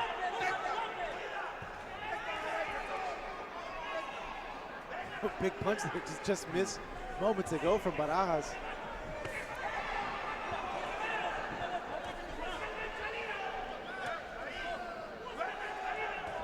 Gotta think this damage is piling up on Barajas. Looks good so far, but it's still very early in the fight. Yeah, relatively early, but what I was gonna say, Marcos, is the fact that Barajas is just a fan favorite, man. This guy throws, bro. He's not technically sound, no, but he just throws. He puts on entertaining fights every single time. He just ate a big overhand just now from PEREZ. PEREZ continuing his assault, but he gets hit by a haymaker from Barajas. And Cholo now. He's not going to stop. He's going to keep going. No. Barajas is landing. He's just swinging for the fences as he smiles, and Barajas runs to his corner. You mentioned, man, he's an entertaining guy. Yeah, I like him.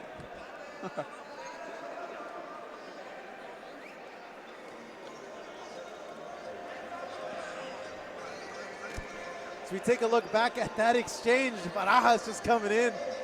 Some of the punches are being landed and missed. PEREZ doing a good job of slipping those punches. Eats that punch right there. That haymaker, both of them, all three of them being missed by Barajas.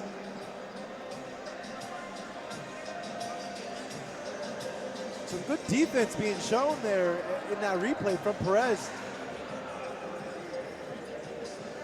We got one of our viewers that chimed in with a funny comment. That was the super Cholo punches that came from Barajas. Like you mentioned Fight Night earlier, Chris, Barajas is like that opponent in Super Punch-Out where he charges up and he's like, comes forward with those super Cholo punches just a few moments ago. I know who you're talking about. He looks like him. He was bald. I can't think of the name. The Soda Pop guy. Yeah. Millennials, you guys know nothing about it. Big shot there. Landed from PEREZ. Have you liked what you've seen so far from him, Giovanni? From PEREZ or Barajas? Yeah, from PEREZ. He's comfortable in there. He's having fun. He's moving. He's throwing. He's connecting.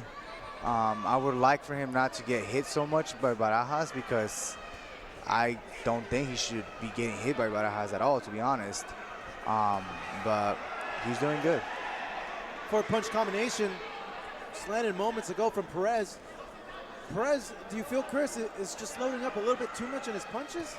No, there I saw a little bit of a fluid combination. I was going to say, I feel like it was missing fluidity from rounds 1 and 2. Okay, well, right there I saw a little bit of fluid movement, but you know, it's just the fact that Barajas is just so awkward, man. He's just so awkward. But fourth round, I'm gonna call it. I'm gonna call it right now. I'm gonna go on the record. Hashtag logged. Fourth round, this fight is over. And one of our commentators, one of the comments that we got on our live feed from World Rewind answered that Punch-Out question. It was Soda Popinski from Punch-Out. See if El Cholo, I don't think he's going to be drinking any sodas after this. I think he might be drinking a beer or something. See, Barajas is still going forward. I'm going to go ahead and throw your comment out there. I'm going to throw you out on the loop, sir. You have Google. I don't think that was from memory. But once again, he looks like him, he fights like him, he charges up. You're right. He's an entertaining guy, is El Cholo. He's a character. Oh, wow. Oh, big punch there to the body of Barajas. Crowd now getting behind PEREZ. PEREZ just barely missing with that counter shot. The guy with a close to 70% knockout ratio, 18 knockouts in 26 fights. You surprised that he hasn't had much more success against Barajas? Yeah. He should take out. Oh, those punches that Barajas just landed. PEREZ should not be getting hit by those punches. When you fight somebody that's in the world, for a world title and a world title contention, they're gonna sit on their punches and they're gonna hurt you. Barajas should not be able to. He should not be landing those type of punches. PEREZ is doing good, but I think he's too comfortable. That's what it is. He's too comfortable. He's getting caught by unnecessary punches. Could it be another thing too, as well, that Barajas, he's a bit wild, awkward. Yeah. Could be throwing him off. I think that has a lot to do with it, Marcos. The fact that Barajas just throws punches from every angle and not necessarily orthodox.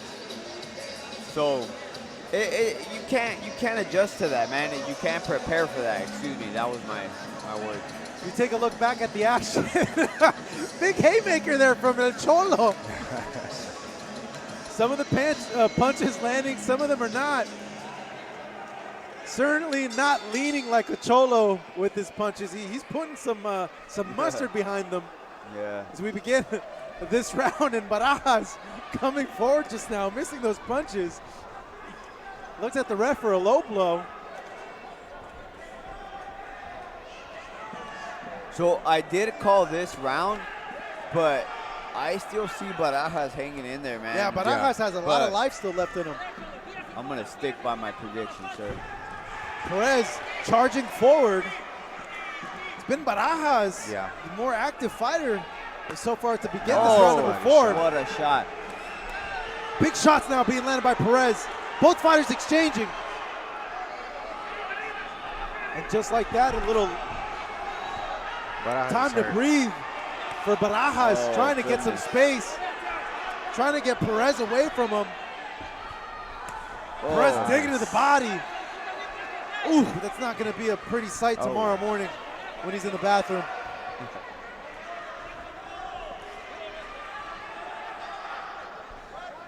I like the slickness by Perez. Like he gets out of the way of those shots and he comes back with solid shots on the inside. No elbows up side to side for Barajas. I would think it'd be good to keep the elbows tucked in and move side to side from him. He seems to be responding a little bit better body language wise. Yeah, And he gets clocked just now again. Perez follows it up to the body. I was gonna say, Marcos, he seemed to have charged up, but then right away got taken away.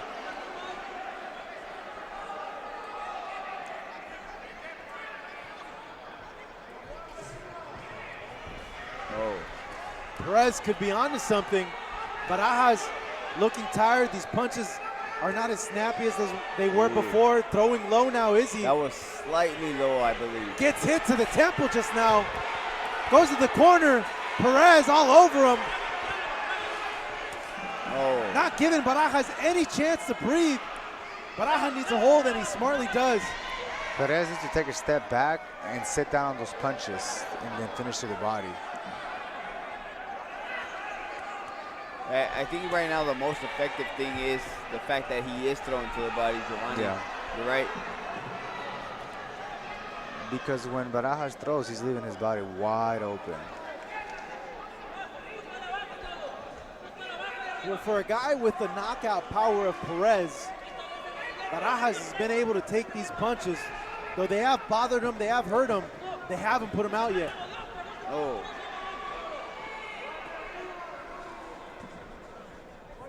That's one thing he does have is just that grit. Yeah. That determination. You know, he doesn't have style. He doesn't have crisp shots. He just has that solid grit and determination, does Barajas. I think it comes from Cholo Fit. Cholo Fit. I had somebody show up like that to my Halloween party, Marcos. I just realized that right now. Shout out to Cesar Arce, showed up as Cholo Fit. The 2019 Halloween party at the Martin House.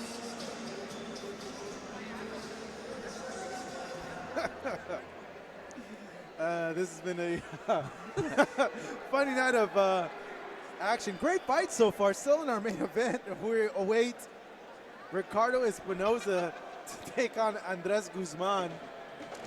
Chris Martin might share some Halloween stories too if we continue on to the broadcast. Though Ricky Perez looking for another knockout win. As Cholo Barajas, though, been able to hang in there. And Perez coming in with some thunder right away. Misses that hook. Barajas throwing out that jab. The thing with Barajas is it doesn't seem he's getting tired. That's why he's still there. 1-2 punch there from Perez. What a That shot. one seemed to hurt Barajas. That one hurt him. Barajas on shaky legs. Perez needs to take a step Perez back. is all over him. But Punches to the body, to the head from Perez. If he Barajas doesn't hanging take in him out there. here, Marcos, if he doesn't take him out, That he might have blown his wad here. Yeah. He needs to take a step back. And Oh, pick his what punches. a body shot. Somehow Perez keeps coming forward. I mean, not Perez, sorry, Barajas. We haven't seen anything significant being thrown from Perez now. Nope. Big punches now. Landed from Perez. But Perez not swarming Barajas like he was a few moments ago. Could be right, Chris. Maybe he's pacing himself. Nice uppercut. Doesn't want to tire those arms out. Still have 2 rounds left. But here's the fame of Ramon El Cholo Barajas. He's going to keep coming, man. Yeah. Look, it may not be with technique, But he's going forward. but he's going forward and throwing shots. That's the important part. He's not just going forward, he's throwing shots.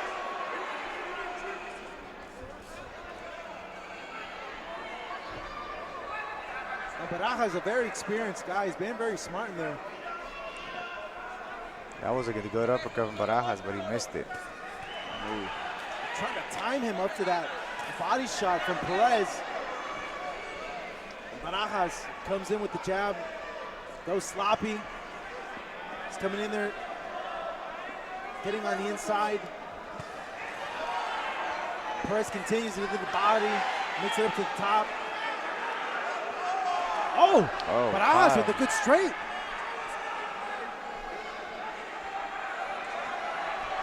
Oh, wow. Nice uppercut. Good back and forth action here. It's been Perez that's been having the better round. Had Barajas hurt earlier.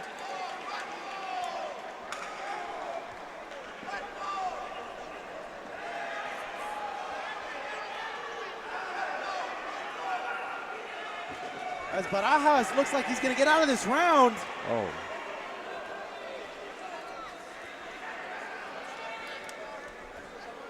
And he does, wow.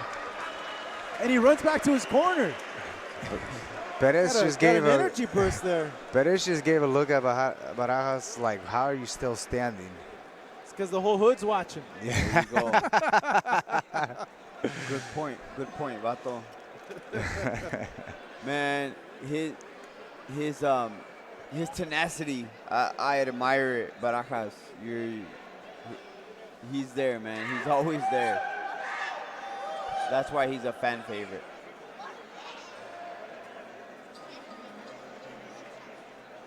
Yeah, Barajas in that round number 5, just getting a barrage of punches from Perez. Not all of them landing flush, but they are landing. See, I body, think body, head.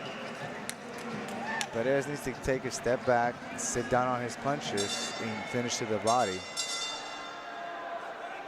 Final round here between both these two fighters, Antonio Ricky Perez and Ramon Barajas. Perez having Barajas hurt multiple occasions throughout the course of 5 rounds. And that graphic that we see there is wrong. It is not round number 8, round number 6.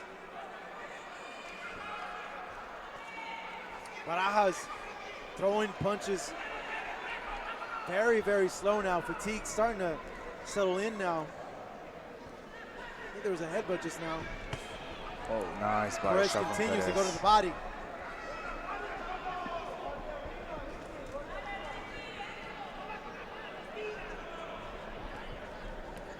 Barajas trying to put punches together. Lands that overhand right.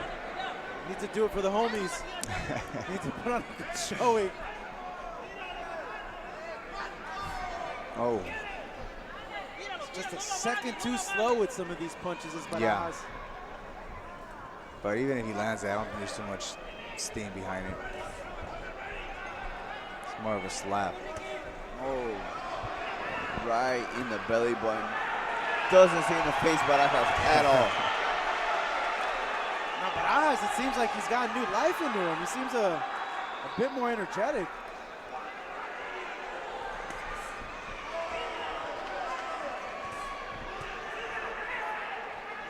Both fight. Wow, Barajas coming forward. Landed 2-3 shots there. Hey man, you know that 12-19 record is deceiving because Barajas is an experienced guy, and if you're not careful, absolutely, he'll touch you. He's just tough. He'll keep you honest. This is a good Oh, nice body shot wow. for Perez. That one seems to really hurt Barajas. Yeah. He's covering up now. He's grimacing in pain, is it, Cholo Barajas? Yeah. Perez following it up, punches the body, and then Barajas just shakes his head off.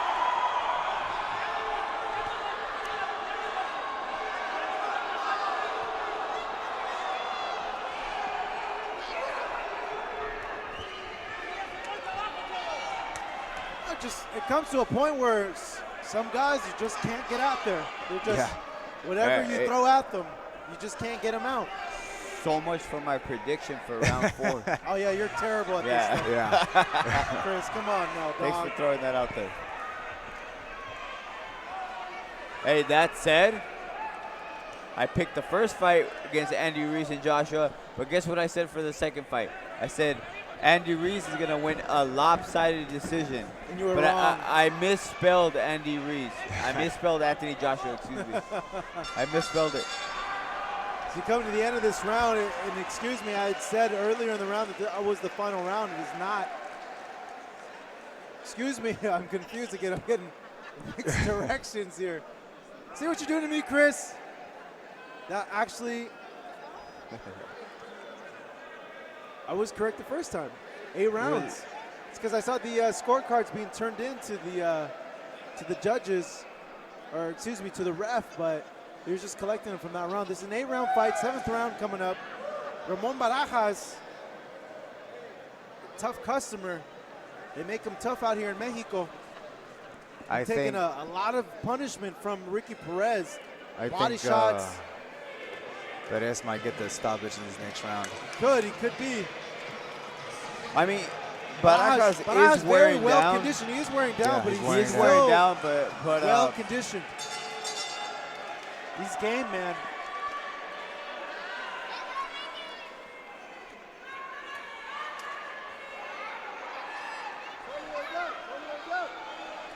That Cholo fit. See, though, Barajas is going forward. Oh, what a body shot. Yeah, he took it very Well, well. doesn't face Barajas. The thing is that Perez is leading with the hook instead of setting it up. He should set it up and then finish with the hook. That's when it's going to hurt him more. Yeah, Perez just keeps targeting the abdomen of Barajas. At some point, though, you just can't keep taking those over and over again. Ooh. Oh, nice. Seems like Barajas could.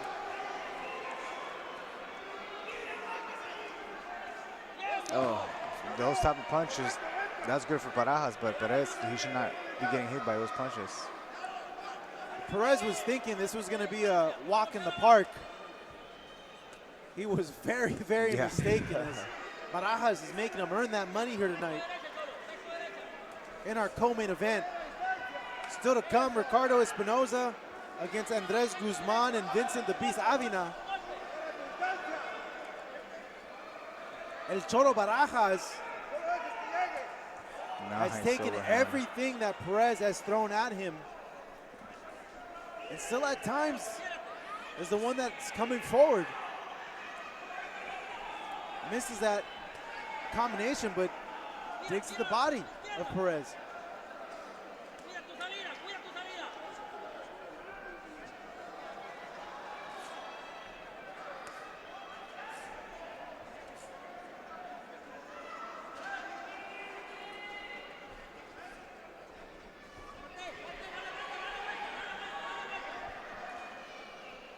You know, at this point, Giovanni, what can Ricky Perez do?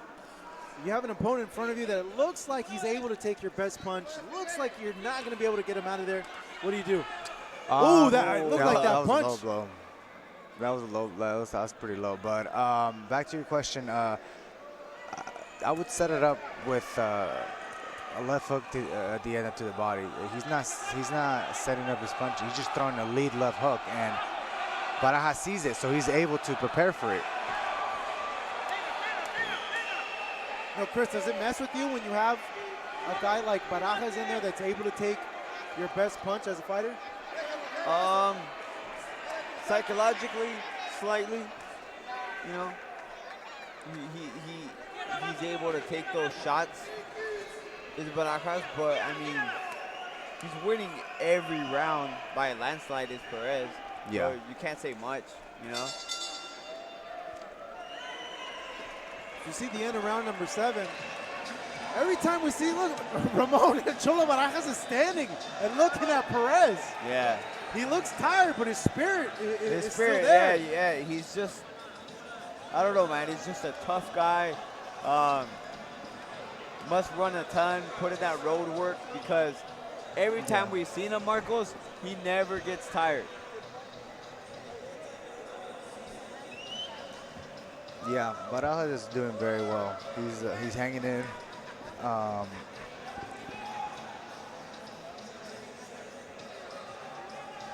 And I think we believe might see the low blow here, right? No, it's the second one. That was It's on the the second belt, punch. second one? Yeah. Oh, that might have been. Yep. Yeah. Yeah, you saw it the whole time there. Yeah, I saw it right there. That's why I called it. Yeah. But you know what? Barajas is there. He looks fresh. He looks like it's the first round for him. Look at him. He's jumping. Oh, he's jumping up and down. He's about to do his Cholo walk. Here we go, round number 8. Ramon Barajas and Antonio Ricky PEREZ. Who would have thought that Barajas would get to round 8? Yeah. Considering and he lands a good Catches him straight with a just right now. hand.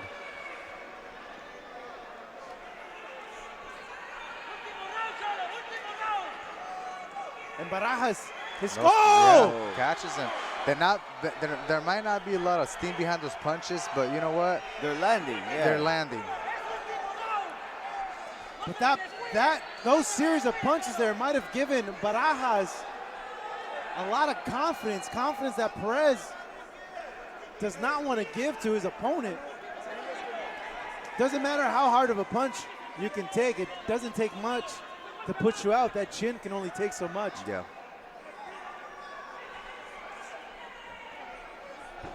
Oh! Oh, what happened? PEREZ on the ground has his I didn't see no headbutt. gloves over his face. Yeah, that was a little weird. We're probably gonna have to review that. I see a replay.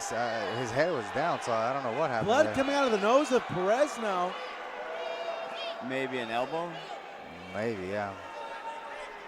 As the referee calls action back into the round. Not sure what happened there, guys. Yeah, I'm a little curious now too. Yeah, I got no idea. Maybe he left his hand out or something, put his head up, but for sure it wasn't a head, but his head was down.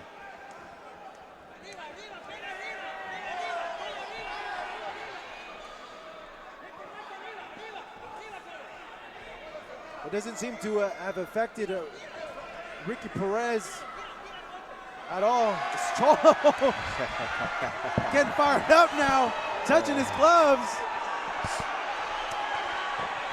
PEREZ obliging, throws a two-piece to the body. The crowd, I think, has turned to the favor of Cholo Barajas. And then to remind everybody what we said at the beginning of this fight, Barcos, is that Barajas is a fan favorite. Yep. 30 seconds left in this 8th and final round. It's been actually a good round for Barajas. Good round. He's landed his punches. Yeah. He's gotten his licks in. Yeah, if I had to give him a round, this probably be it right here. You want to give him a pity round, sir? Yeah, I'll do this. I'll do that. I'll take full responsibility for that. PEREZ now showboating a bit, slipping these punches. Counters. He knows the end is coming. Yeah. He's on short time. He feels confident that he's won the rounds. Barajas just trying to land something. And that's it, you guys. Ricky Perez goes the distance with Ramon Barajas. Perez coming in with close to a 70% knockout ratio. 18 knockouts to his record. Almost had Barajas at certain points in this fight, but just couldn't get him out there. Couldn't get him out, man. I am a fan. I am a fan of Ramon Cholo Barajas. I am a fan.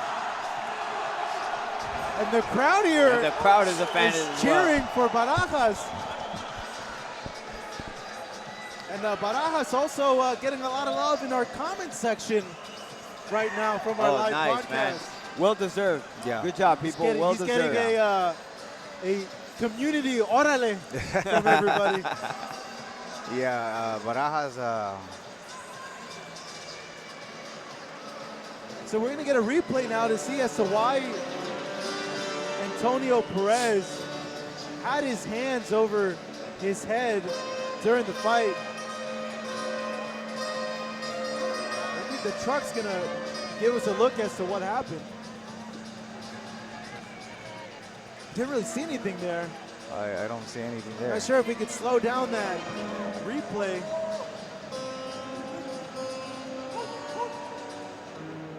Oh, it was a headbutt. Yeah. The head came up. He was coming down. Yep. Ouch. Yeah. Bink. Oh. Yeah, right there. Yeah, that was a headbutt. Yep. Right on the nose. Yeah, his head was down, but it was coming up. Yeah. And it just happened so fast. We couldn't see it. Yeah, we had to see it three times to see it. Yeah, it happened too quick for the referee to see it. But good fight, man. Good, entertaining fight. No doubt about who the victor is.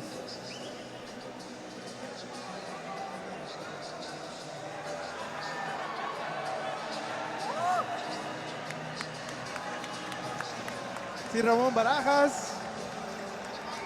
An applause. He's a character, man. He's pointing to his sponsors. Always gets love from the fans here. Taking a bow.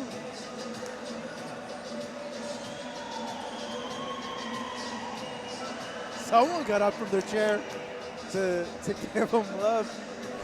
Ramon Barajas, man. It's a character.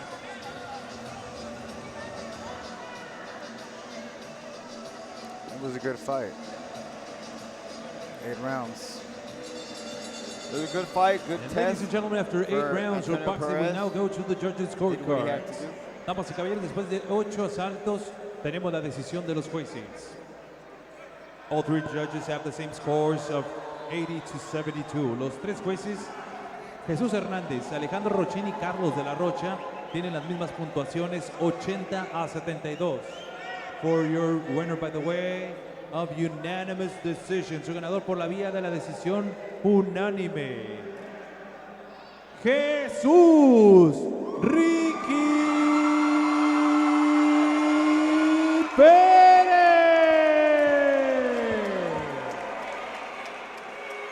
As expected, Antonio Ricky Perez getting the win. You know, but Barajas, he did lose. You hear this reaction. It's all for him. They're all in appreciation. Barajas getting the loudest pop out of anybody here tonight. Yeah. Wow, that's impressive. It goes to show, you know, just the character, his tenacity, you know, his ability in the ring is not great, but he gives a show, man. He gives a show. You know, and kudos to Perez. He did what he had to do. He's a very good boxer, but he couldn't get Ramon and Cholo Barajas out of there tonight. Victorious.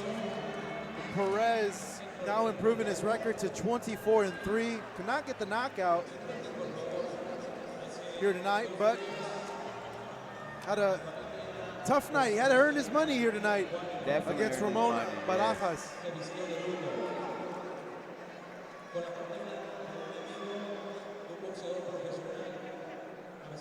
I think maybe Toscano should give Cholo a fight bonus Yeah. for hustle of the night. Hustle of the night. Yep. Pretty much. Cholo's still taking pictures with people. Yeah. Hasn't even had a chance to do his medicals. Goes to show, man. Good entertaining fighter. Absolutely. I hope he is brought back soon. Yep. Quick shout out, saludo a Sebastián Martinez, which is Sergio Martinez's brother. A very good friend of mine. He's watching from Argentina right now. Nice. Vamos Argentina. Saludos. What's up to both Saludos. them and as well as to his brother Sergio Maravilla Martinez, former unified middleweight champion of the world. Heard he's gonna make a comeback pretty soon. I saw a video. He's calling out Billy Joe Saunders. Yeah. Wow. That's what I heard. So that's what I heard. But he's been trying to fight Chavez, but we'll see what happens. Let's hope that knee is fully recovered. Yeah.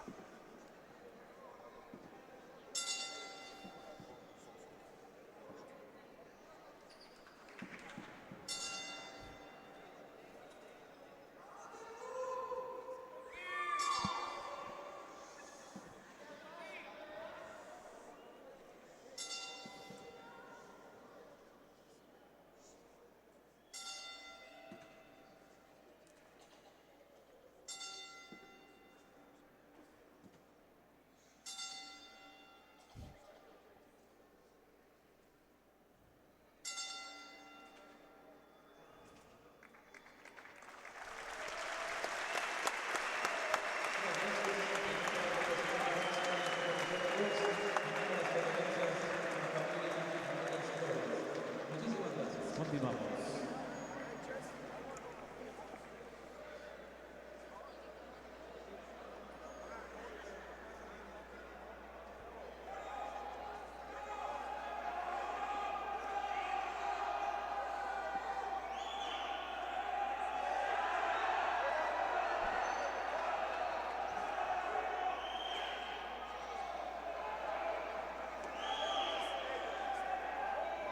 Entonces, ahora vamos a entonar el himno nacional mexicano en la voz de esta promesa tijuanense.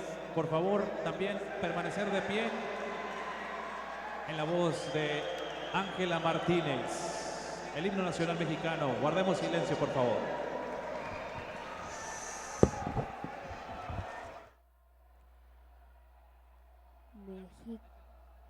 Mexicanos al grito de guerra, el acero aprestad y el bridón, y retiembla en sus centros la tierra al sonoro rugir del cañón. Y retiembla en sus centros la tierra al sonoro rugir del cañón. Ciña, oh patria, tus sienes de oliva, de la paz el arcángel divino, que en el cielo tu eterno destino por el dedo de Dios se escribió.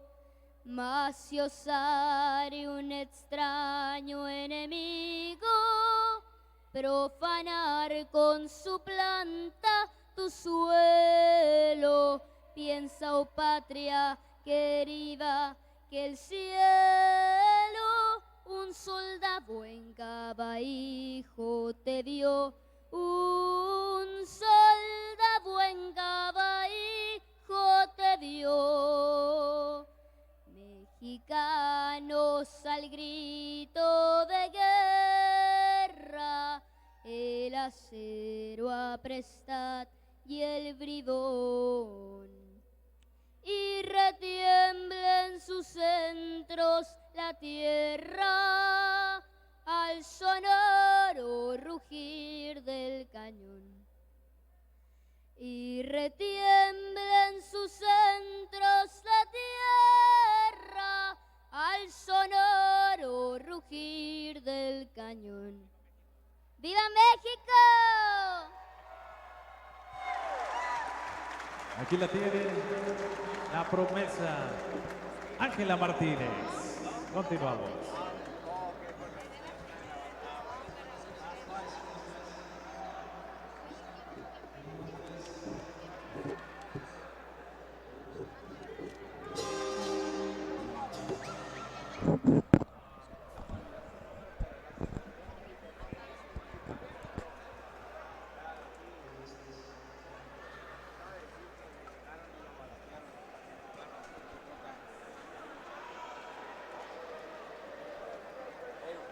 Thank you guys for tuning in to us. I know it's pretty late right now. Hope you're enjoying this broadcast. Want to go ahead and give a big shout out to one of our sponsors, Keep It Fresh.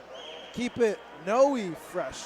And Noe Fresh is going to give you pain relief for all those aches and pains that you suffer from training, from putting up with your significant other, from daily grind that is of life. 1,000 milligrams of CBD up in this. Noe Fresh CBD pain relief. Enter the code GSS Fresh to get 15% off. You can go ahead and visit them at noefresh.com.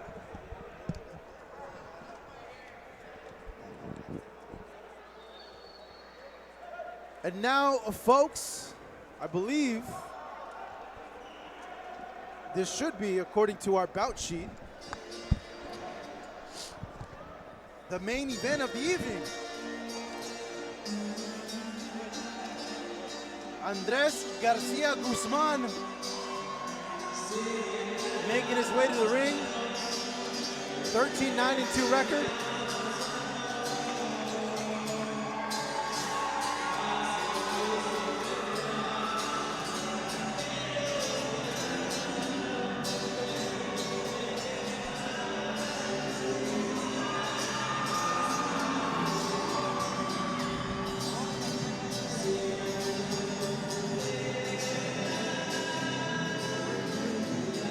Now we see making his way to the ring, Ricardo Hindu Espinoza. Main event of the evening over here in Tijuana, Mexico. Ricardo Espinoza coming off his first title shot. He was knocked out in the 12th round against John Casimero. Turned pro just 4 years ago at 17. And in that time, he's fought a total of 26 times. Identical record to our co-main eventer, Antonio Perez. 10 rounds de combate en la división de peso pluma. Ladies and gentlemen, this is your main event of the evening. 10 rounds of boxing in the featherweight division. Your 3 judges scoring this bout in ringside. Sus 3 jueces, Carlos de la Rocha, Jesús Hernández y el internacional Alejandro Rochín. And your third man at the bell, el tercero en la superficie, Ángel Ramos. Introducing the fighter standing in the red corner, wearing black and red. He officially weighs in 126 pounds. Presentando ustedes en la esquina roja, con pantaloncillo color rojo con negro, con un peso de 126 libras. In 24 professional bouts, 13 victories, 9 defeats, 2 draws, and 5 of those victories coming by the fast way of knockout. Presenta un récord de 13 victorias, 9 derrotas, 2 empates y 5 de esas victorias por la vía del knockout. Representando a su natal, Los Cabos, Baja California Sur. Damas y caballeros, Andrés Garcia Guzman.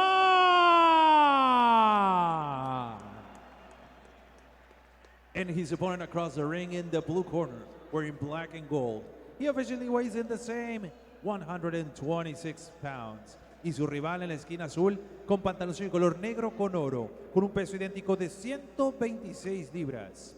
In 26 professional bouts, 23 victories, 3 losses, and 20 of those victories coming by the fast way of knockout. Presenta un récord de 23 victorias, 3 derrotas, y 20 de esas victorias por la vía del cloroformo. Representando al Gym Morán Lambarena, Tijuana, Baja California.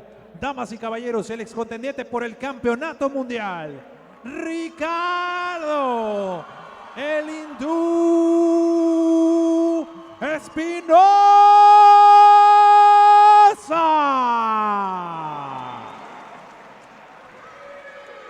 And with the final instructions, your referee in charge, Ángel Méndez. 10 rounds, 10 asaltos. Caballeros, sigan las instrucciones a todo momento, protéjanse a todo momento. Quiero una pelea limpia, muy buena suerte a los dos, que ganen mejor. Toquen guantes. Y no se nos olvide, tenemos Here we go, folks. Our main event of the evening here. Toscano Boxing Promotions, Global Sports Streaming, Best in Boxing, live on Fight Up TV. Ricardo Espinoza going up against Andres Garcia Guzman. Here we go, round number 1. Espinoza, the black trunks with gold trim. His opponent, Guzman, black shorts with red trim. Espinoza coming off of a 12th round knockout loss to current world champion John Casimero, who just won the title a few weeks ago, knocking out Zolani Tete in the 3rd round. Espinoza able to go 12 rounds with him in that fight. He's 22, ready to get back in track, wanting to get another world title shot as he digs at the body of Guzman just now. Very excited to have a fight happen in his hometown, as that is ruled a slip by the referee from Guzman. He's been away for 20 months, not fighting here in Mexico. Says he's not worried about what Guzman has to offer because he believes he will stay in control of the fight, and that his experience fighting higher caliber opponents will take him through. And right away, Marcos, it seems like he is. He's just very calm, composed. Andres Garcia Guzman doesn't really offer much to Espinoza right now at the moment. He's doing a very, very good job working the body. Very good body shots. Yeah, these are just thunderous hooks to the bodies. As chants of Hindu break out in the arena. Espinoza's nickname is Hindu, and it's because he has a mole on his forehead. And as I guess a playful thing in the gym, they labeled him Hindu. Oh, a good jab, pushed him back. Very good jab, yeah. Yeah, I don't see Guzman being able to keep up with this type of pace that. And this kind of work to the body too. Yeah, Espinoza, from here, you can hear those shots. They sound solid. Oof, good uppercut there, and Guzman has to take a knee. Yeah, he's gonna go for the kill right now. He just looks so much stronger than Guzman right now. More of a complete fighter. Let's see if Espinoza can get a 1st round knockout. Put away Guzman. Eats another uppercut. Down goes again. It's Guzman.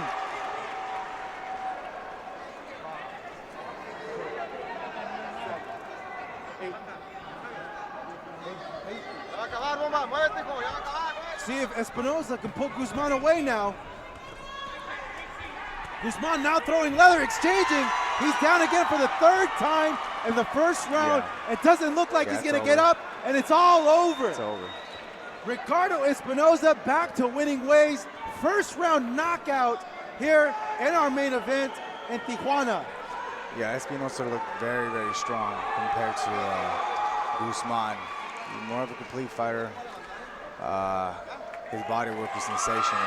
He did a great job. Yeah, so Guzman at the end, like I really thought he was just kind of gonna lay down and take a dive, but he threw back, man. Yeah. He threw back punches. Yeah, he fought back. Espinoza's just too strong of a fighter, too technically sound, too much.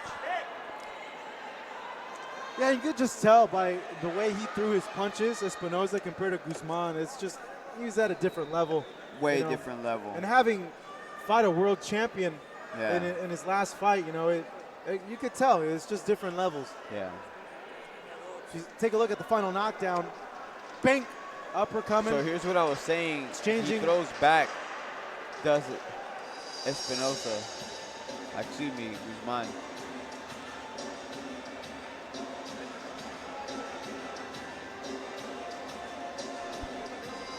Very happy Ricardo Espinoza getting the 21st knockout of his career. And the very first round. 2 minutos 52 segundos en el primer asalto. Declaring your winner by the way of KO victory. Su ganador por la vía del knockout, el ex contendiente del campeonato mundial de Tijuana, Ricardo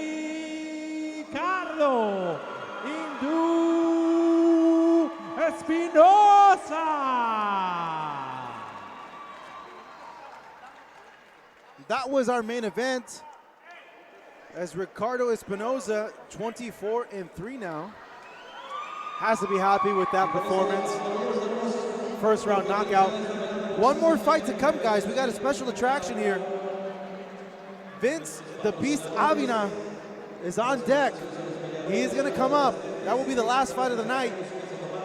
I know there's a lot of you that have been waiting on this stream to see him fight. He is coming up, I believe.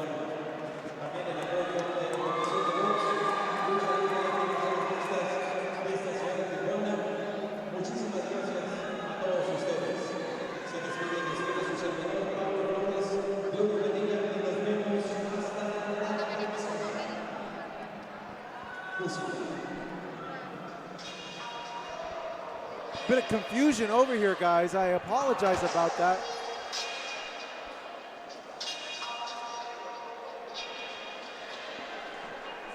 Trying to get clarification as if we're going to see Avina. It looks like we're not going to see Avina. That the fight fell through. That is it. We cannot get an opponent for Avina.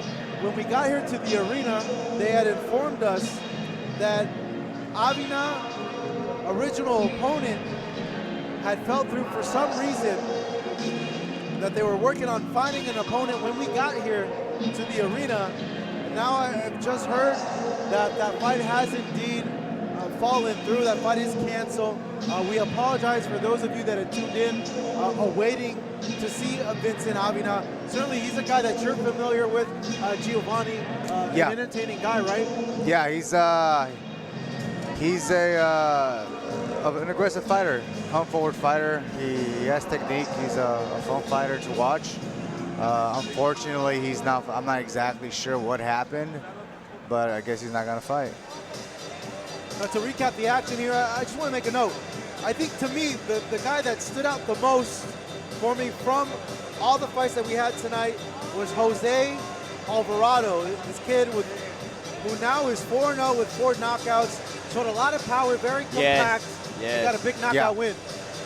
Yeah, I mean, he looked impressive tonight. It's what you look for in shows like these, where we get to see young fighters, young prospects, and they come out and they do what they're promoted to do, you know, is come out here and win big. That's exactly what he did. Yeah, he looked very strong. He was more stronger than CANTU. He looked in control. He was patient. He countered him. He figured him out, and he took care of business.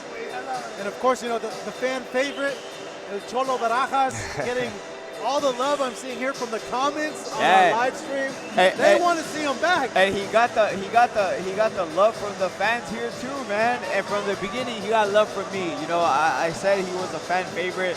I'm glad that my words didn't disappoint, because at the end of the night, everybody here cheered for him.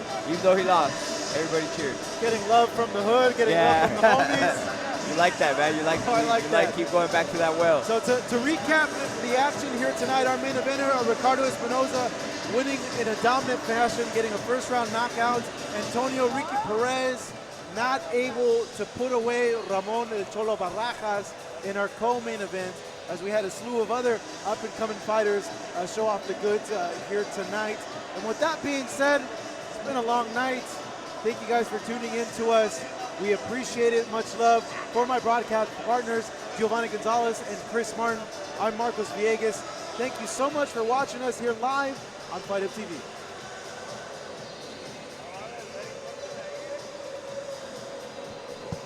That was a good close.